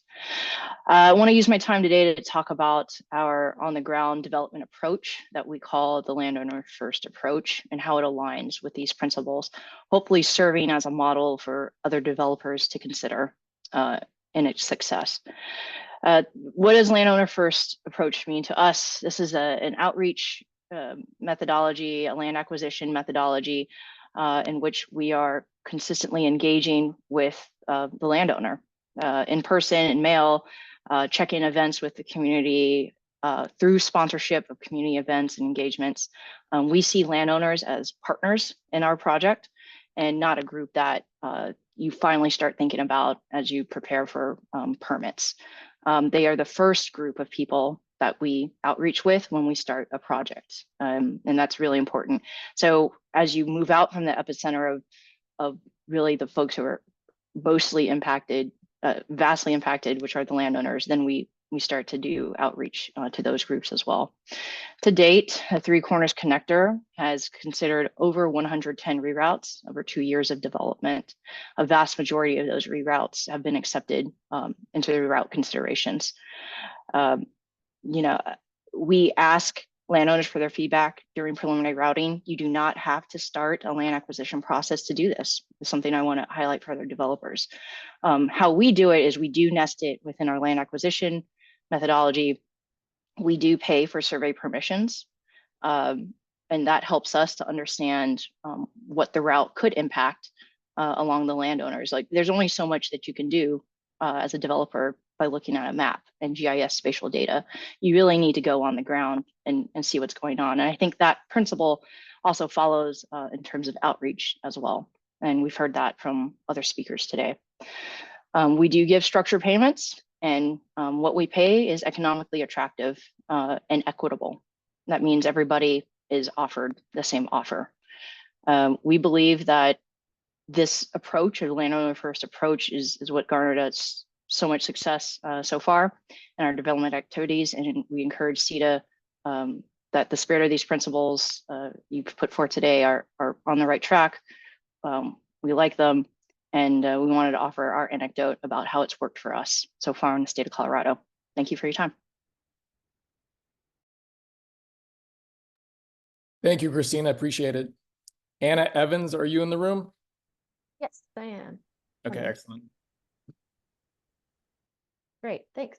So hello, members of the CETA board and other stakeholders. I'm Anna Evans, and I'm a policy manager at Inner West Energy Alliance. And at Inner West, we represent large-scale renewable energy storage and transmission developers, working with non-governmental conservation community to expand renewable energy growth around the Intermountain West. And in this capacity, we are aware of the very increasing need for coordination with local community interest groups, tribes, and all affected stakeholders to enable these projects to be developed, and with interests, with these interests in mind, so that they can have a meaningful impact. And some of our transmission developer members have taken leadership roles in local engagement with positive results, and these have been held up as best practices. And these examples inform my comments. So Inner West supports the goal of fostering transparent, credible, and open public engagement processes with meaningful involvement from local communities, as these draft principles outline, along with the remaining goals that are set forth. And serving these goals will help prevent misunderstandings and overcome reasonable concerns when a large-scale infrastructure project is proposed in or around a community. And serving these goals will also help highlight the benefits of the clean energy transition, which requires large-scale transmission expansion and upgrades to reduce the harms imposed by climate change at a speed, as was discussed earlier in this meeting. So Inner West supports these goals overall, and our members believe they currently carry out the principles outlined in this community engagement draft. And we agree that successful transmission development requires achieving these higher standards of engagement. So in order to make these written set of principles more workable, Inner West does have a few recommendations, and we also would like clarification on some of the concepts. So I'll quickly run through some of the examples we have, and we have more ideas to provide, but we'll be submitting those in written comments by that August 2nd deadline. So dive right in really quickly. For the Principle 1, information sharing, Inner West recommends that the principles acknowledge the need for confidentiality in some of the technical information in order to maintain viability and competitive project development. So for example, in the process documentation subsection and the public information repository subsection, it'd be ideal for those to be subject to reasonable confidentiality requirements and for the transparency about other infrastructure projects to add the word relevant in there. So it would apply for other relevant infrastructure projects. And this is because many of our members have many projects in many states. And some projects rightly need to have some protection for commercially sensitive information. So we just don't want to overpromise this information when it's not practically possible. And then in principle 2 for communication, Interwest wants to be sure to maintain practical project design. So to that end, in the subsection flexibility in project design, we'd prefer openness to adapt project design and location based on community feedback rather than willingness to adapt. And this is because openness reflects that feedback will be fully and fairly considered, but willingness implies that the feedback can for sure be implemented. And we, again, just don't want to overpromise when we're dealing with highly constrained siting environments. And then it also might be helpful to clarify where in the development timeline this feedback would be appropriate, as has also been touched on previously. So for example, feedback would be welcome prior to and during the permitting process, but changing requirements would impose more costs and risks to timelines that are less flexible as construction proceeds or begins. So earlier input makes more sense as the window for these changes, and this input is more than welcome, but just that timeline aspect is important. And then principle 3 for community benefits. This principle is the only one that states CETA will advocate for rather than listing CETA's minimum requirements. And this also was touched on earlier, but for the third party advisory subsection, we would want clarification on who is offering these resources and such other things like are developers paying for these consultants and when and whom does this section apply to. I also want to highlight that in the generation siting conversations this past legislative session in Senate Bill 212, that bill directs the Colorado Energy and Carbon Management Commission to provide technical support to local or tribal governments upon request for the development of codes and reviewing permitting applications around the generation side, so the wind and solar and storage side. And so I don't know exactly if that has a place here, but CETA may want to see if ECMC is a viable option to support the transmission permitting as well, rather than having that third-party consultant or in addition. And then we also just want to note that the devil is in the details for all of the compensation and benefits discussions, because flexibility is key to both sides of that negotiation. And then finally, for principle 4, for accountability, the restoration commitment and for roads and public facilities being returned to their pre-construction status, we think or would like that to have clarification, because pre-construction status is not necessarily the goal when roads have been updated or improved as part of the construction process. So we instead would recommend language to be that ensure roads and public facilities are returned to the status agreed to between the parties. So just a quick clarifier.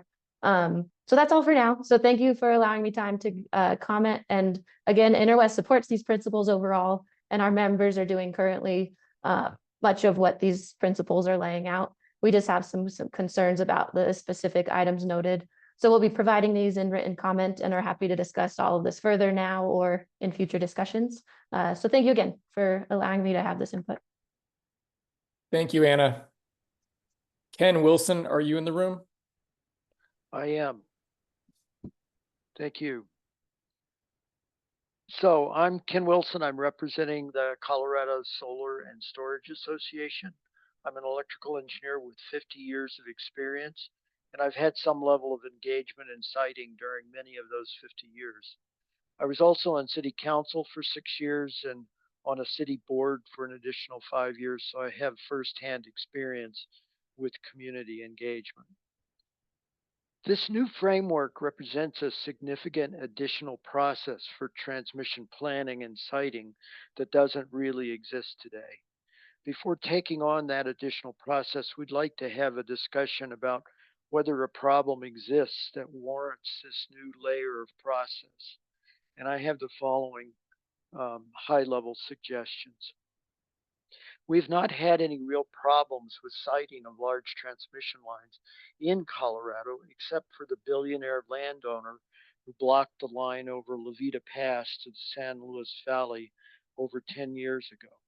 No amount of community engagement would have shut down this effective opposition. We're not like the Northeast US, where citizen groups have formed to advocate against transmission projects that would bring good hydro from Canada into that area, for example. So what problem are we trying to solve with this very expansive and probably expensive engagement process? I'm concerned that the proposed process will foment opposition rather than fostering support. Second, the decision-making authority on siting in Colorado vests primarily with county commissioners. The proposed process does not seem to recognize this fact and address it effectively.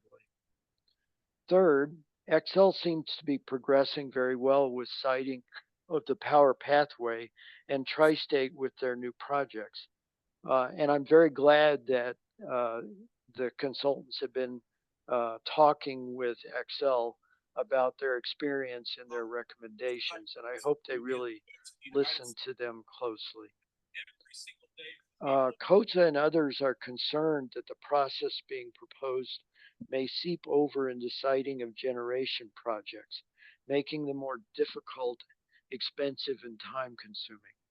What if the state legislature takes the final CETA process and makes it a requirement for all transmission and generation in the state? We think that might be a big problem. Finally, I would like to point out that county commissioners in rural Colorado are generally supportive of new transmission that will bring economic benefits to their counties. Two examples. County commissioners in southeast Colorado sent a letter of support to the PUC encouraging them to approve the May Valley Longhorn extension to the Power Pathway. And secondly, commissioners in the San Luis Valley are actively advocating for new transmission to the valley, including applying for DOE grant money. And I specifically think of Lori Lasky here, who has been very active in this realm, and we really appreciate it. So finally, I'd like to ask, are we creating enabling conditions or disabling conditions? I think the board of CETA needs to think about this carefully, as they obviously have concerns about speed. One concept that I've found useful in evaluating the big picture: are we creating tailwinds that push projects along, or headwinds that retard new projects?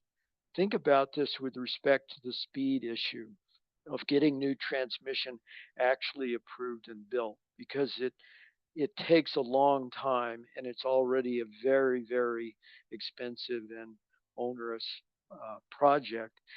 The other thing I'd like to say, responding to a few people, everyone talks about, oh, the utility,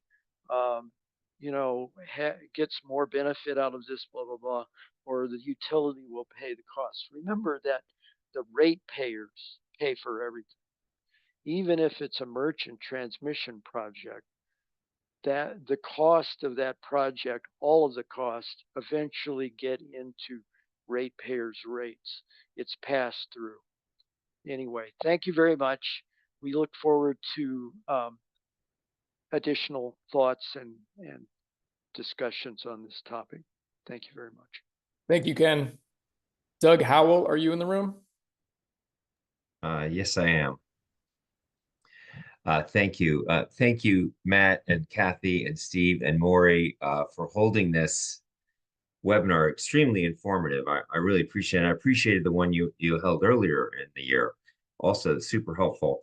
I had more of a question than a comment, and it comes from some work done by a group called Global Strategies Group on transmission siting with a pretty wide demographic. And one of the questions that came up all the time when asked about siting transmission in people's backyard is, why my backyard, which would be expected. And so from that, my question is, if you could tell me more about the process for doing alternative analysis? Because if you're doing community engagement, I'm presuming you want to be able to tell the community that the transmission line that is being considered is absolutely necessary. And so does your alternative analysis include grid enhancing technologies? Does it include reconductoring? Are you looking at alternative pathways altogether? And so if you could give me a sense of what is the extent of and how you would be incorporating alternative analysis, because I'm presuming that would be part of community engagement. I had two questions. I hope I can ask that one and then ask a second.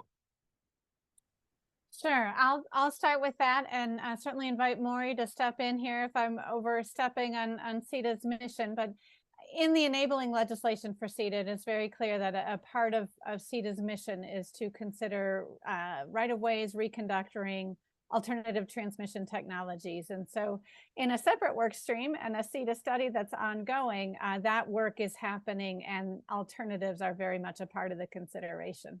Maury, I'll let you, I don't want to overstep here. Yeah, Doug, I think that's a great question. I'm going to provide an answer, but, it's not a definitive answer. But, I think of CETA as being very opportunistic, right? There's multiple ways at which transmission projects could come to the CETA board and could be sort of advocated for by CETA and promoted by CETA.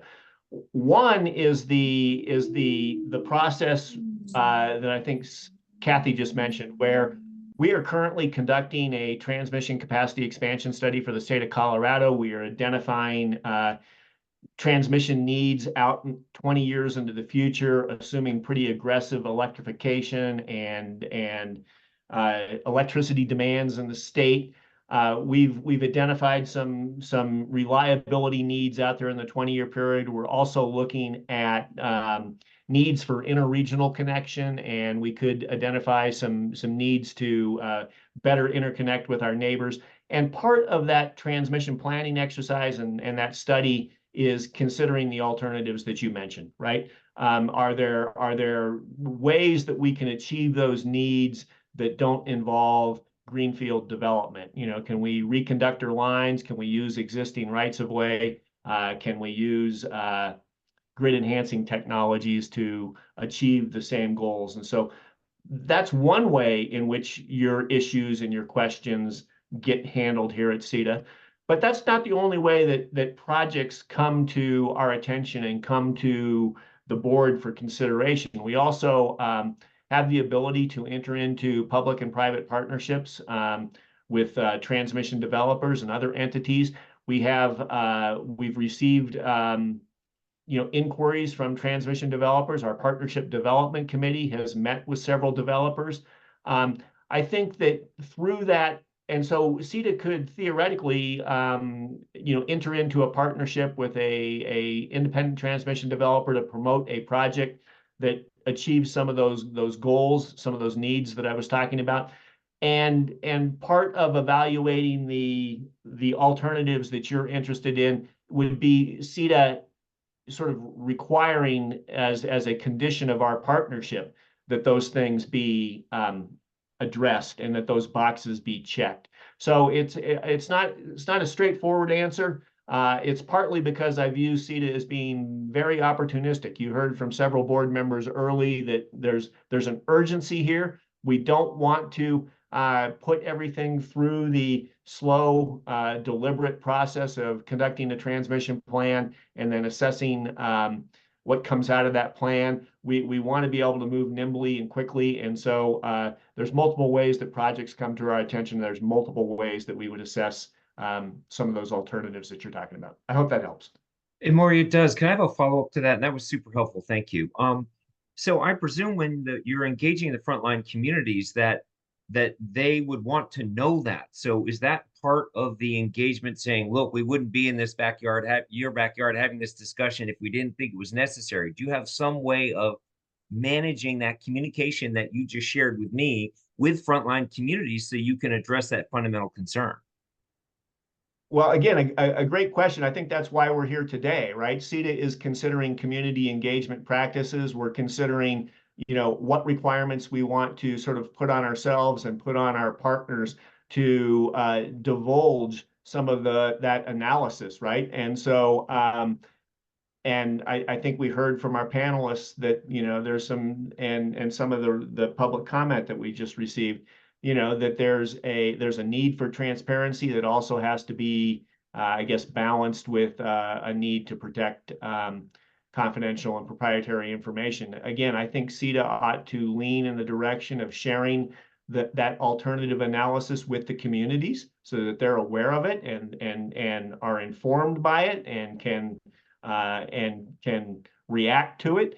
But I understand that there's probably some limitations in what we can do in that space. And maybe there's a principle there, Doug, that we haven't thought of and needs to be included in the community engagement principles for sharing, you know, analysis of you know, alternative transmission technologies and grid enhancing technologies.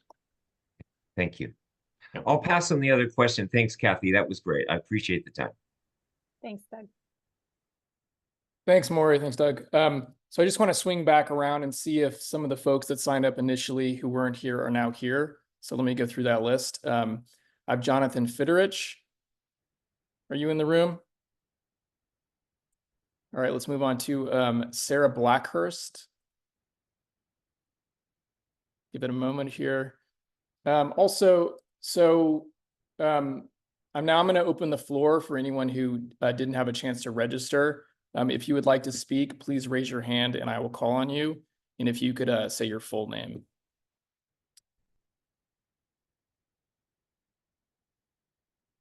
Is there anyone else that would like to speak in the public comment?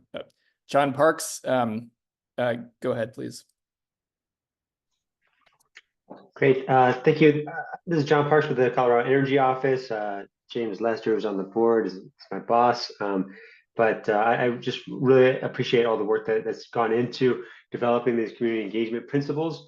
I just wanted to say, you know, I think that Davi made a great point about, you know, knowing when the principles are being met is going to be important. And I think that is partially addressed a little bit in the accountability piece in terms of the clear monitoring metrics. I also appreciate the points of both Commissioner Lasky in terms of realism and that of Ken Wilson in terms of making sure that we're not making a process that's overly burdensome.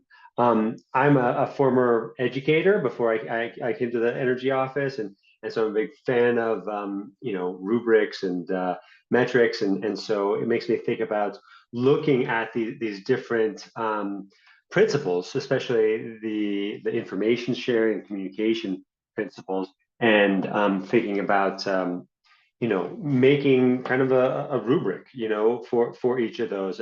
So what are the criteria for you know, meeting or exceeding those principles, and then could even turn that into some sort of survey that the community could access, or different stakeholders could access throughout the process, so that their concerns could be addressed real time as they come up.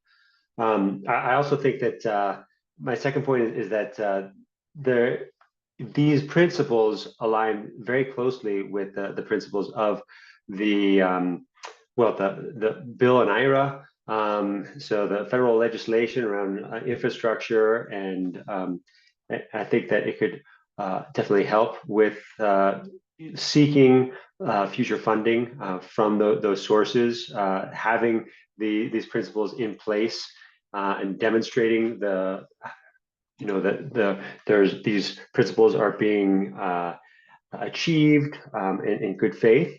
And then also my third point, I would just say that I know I have a few colleagues on the line from the National Association of State Energy Offices, or NASEO, who are currently working on a project commissioned by the DOE to do community engagement, or maybe not commissioned by, but received funding from the DOE to do a community engagement guide on transmission projects. And so the work that's happening here, it can really potentially become a national model for how to do this process.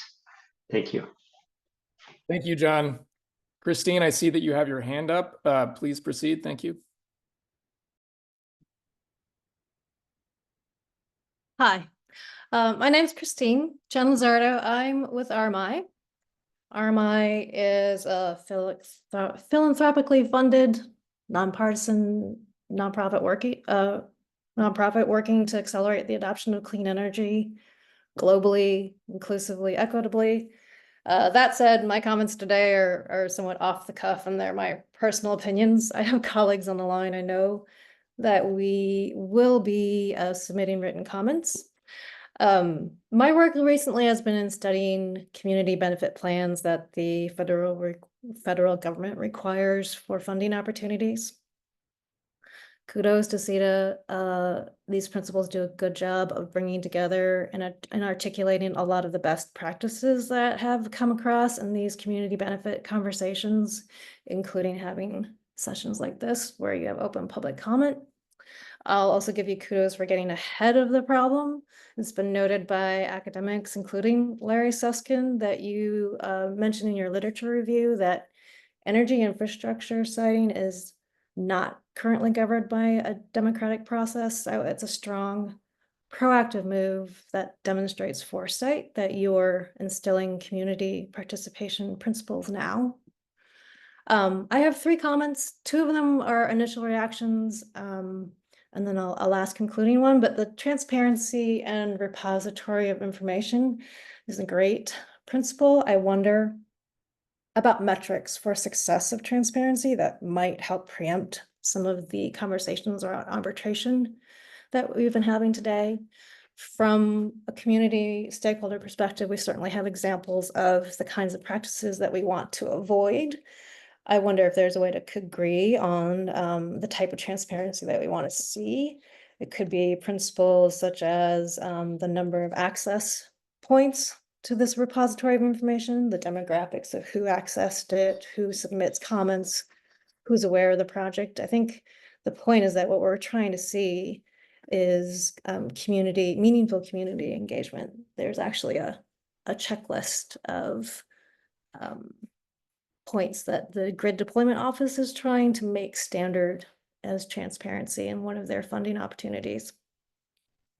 Another thorny part of transmission, what someone has mentioned earlier, and perhaps this is something you're looking ahead to, is that when we're talking about successful transmission, I think we are looking ahead to beyond just the state, right? It's multi-jurisdictional, multi-levels of government from municipal to state. Ideally, it's regional. So I, again, applaud the effort of Colorado trying to get ahead of this issue, as we know that it will soon become more regional and much more complicated. So anyway, thank you, applaud this effort. Now is the moment to make the most of these kind of conversations. The federal policy is making it important and bringing it to the fore. I think the trick is getting the right people to the table. And helping them envision what community benefits are worth implementing in exchange for the societal benefit of transmission. Thank you. Thank you, Christine. Is there anyone else that would like to provide public comment at this time?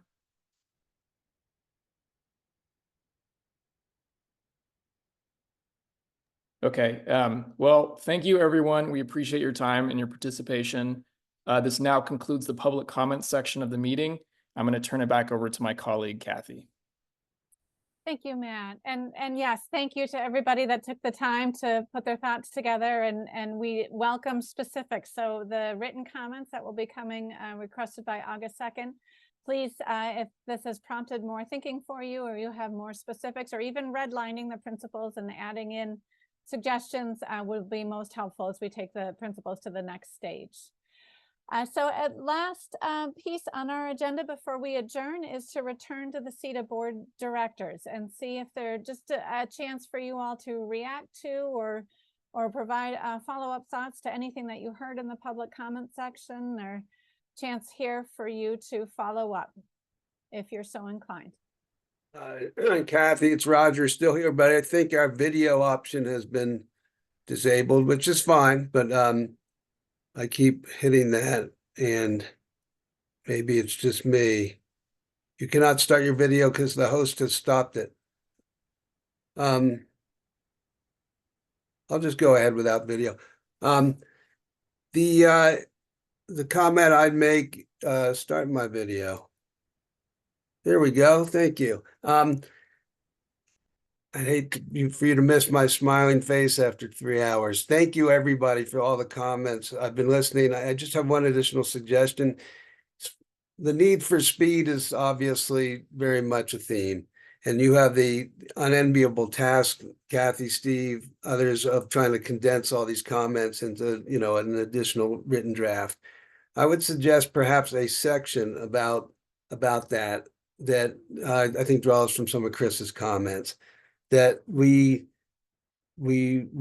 that's an emphasis of the process, that we understand people have to have their say, and that in individual cases, we may set like a schedule, an actual time frame that brackets for different stages what we, will ultimately solicit with an update. As I've said, we always need to keep checking back with people as Landover changes, but maybe we really just need a section that captures that and not just sprinkle it in the other sections as a key theme that allows us some of the flexibility we need to assimilate comments on need for speed. Does that make sense? Thank you, Roger. Other board members that want to weigh in or reactions from what you heard in the public comment? This is Chris Kasky. I really appreciate all the public comment, and I don't have more to say about it other than thank you. Thank you, Chris. Carl?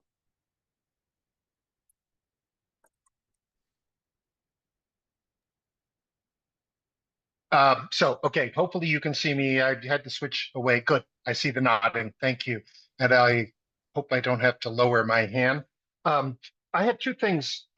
First of all, I'm mindful of the need for speed. I'm also mindful of the comments which suggest that, to a certain extent, it's always important for government to remember that if it's not broke, it doesn't need to be fixed. And I know things have gone well, but I think it would be irresponsible for us not to think about the way the curve bends when you get up near the top. And that the really hard work is yet to come, and that practicing good engagement practices, even when projects are relatively easy to cite, is one of the best things we can do to ensure that we get all the way to our goal.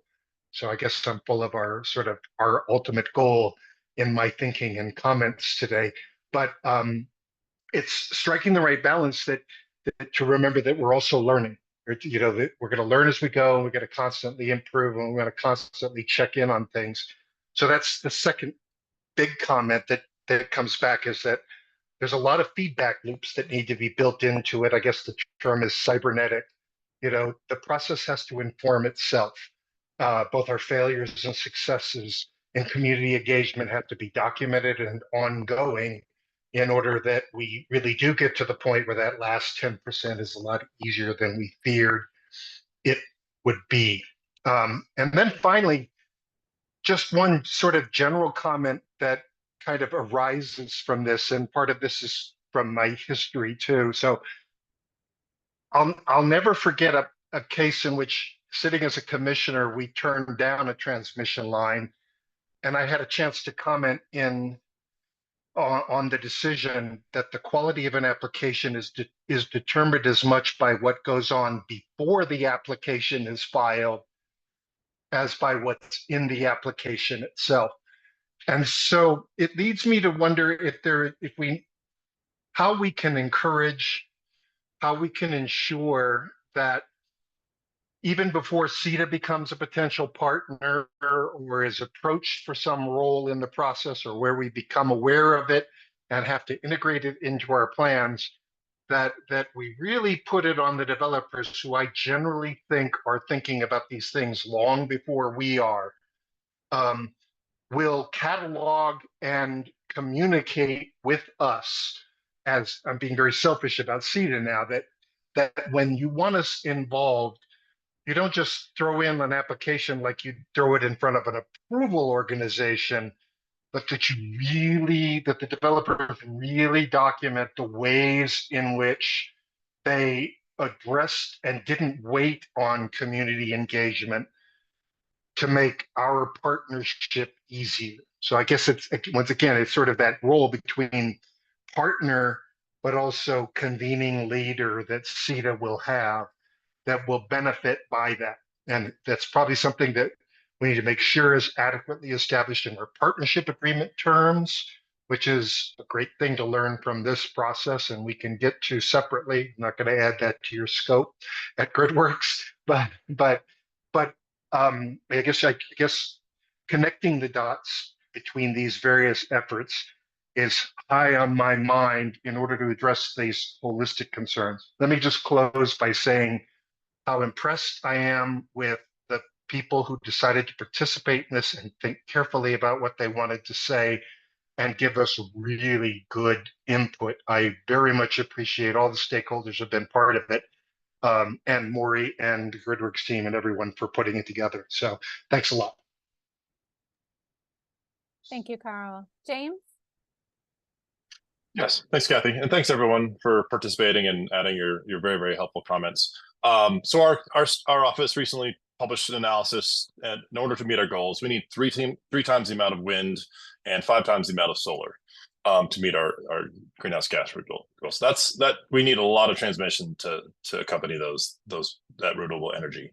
I know I mentioned that so far in the past, counties have a pretty solid relationship with the renewable project developers.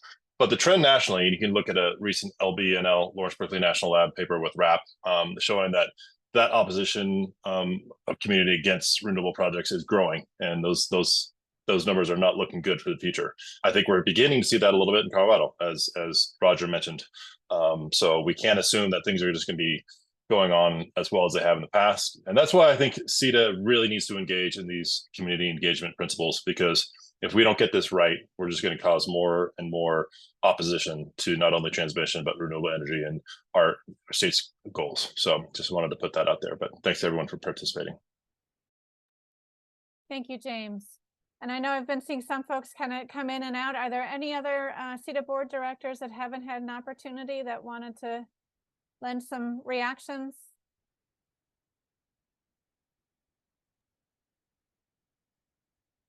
Okay.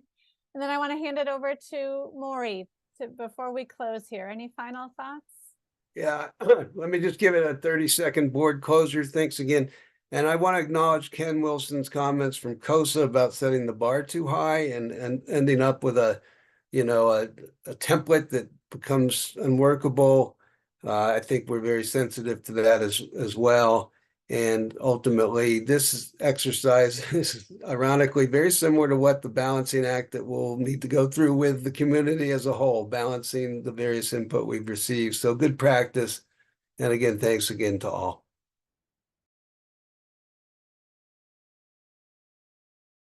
And Maury. Yeah, I just want to chime in by thanking Kathy, Steve, and Matt for facilitating this effort and developing some really good principles. I thought the principles were good coming into today's conversation. I'm glad that there was a lot of support for the principles, but I can tell you, you never know where the gaps are. I'm now seeing that there might be some gaps in the principles that we need to fill and that we need to think about. So I really appreciate the panelists' input and all the remarks that we received from people during public comment. It gives us a lot of food for thought. Looking forward to seeing everyone's written comments as well. And this won't be the last time that you hear from us on this project. I think we're targeting the board considering adopting these principles in the October timeframe. Keep watching the CETA website for more information about ongoing sessions to finalize these. Thank you, Kathy, Matt, Steve, and everyone else. Appreciate it. Thank you. And thank you all for your participation here, your thoughts. As Maury offered, the next steps from here, CETA will be accepting written comments on the draft principles through August 2nd. Then going on to review those comments, consider revisions. Maury will work with the board to look at another draft and anticipate a final will be coming forward to the CETA board into the fall. So to submit written comments, if you would please email Maury, and we're gonna drop your email address there in the chat for you. We do request those by August 2nd so that we have a full, complete record to go forward with drafts. So thank you very much for your time. We really appreciate the thought and the detail. I agree. It's been very useful to us to have that level of specifics to go back and take a look at. So thank you everybody for your time, and we'll go ahead and stay on for a minute or two if there are questions afterwards, but really appreciate everybody's participation.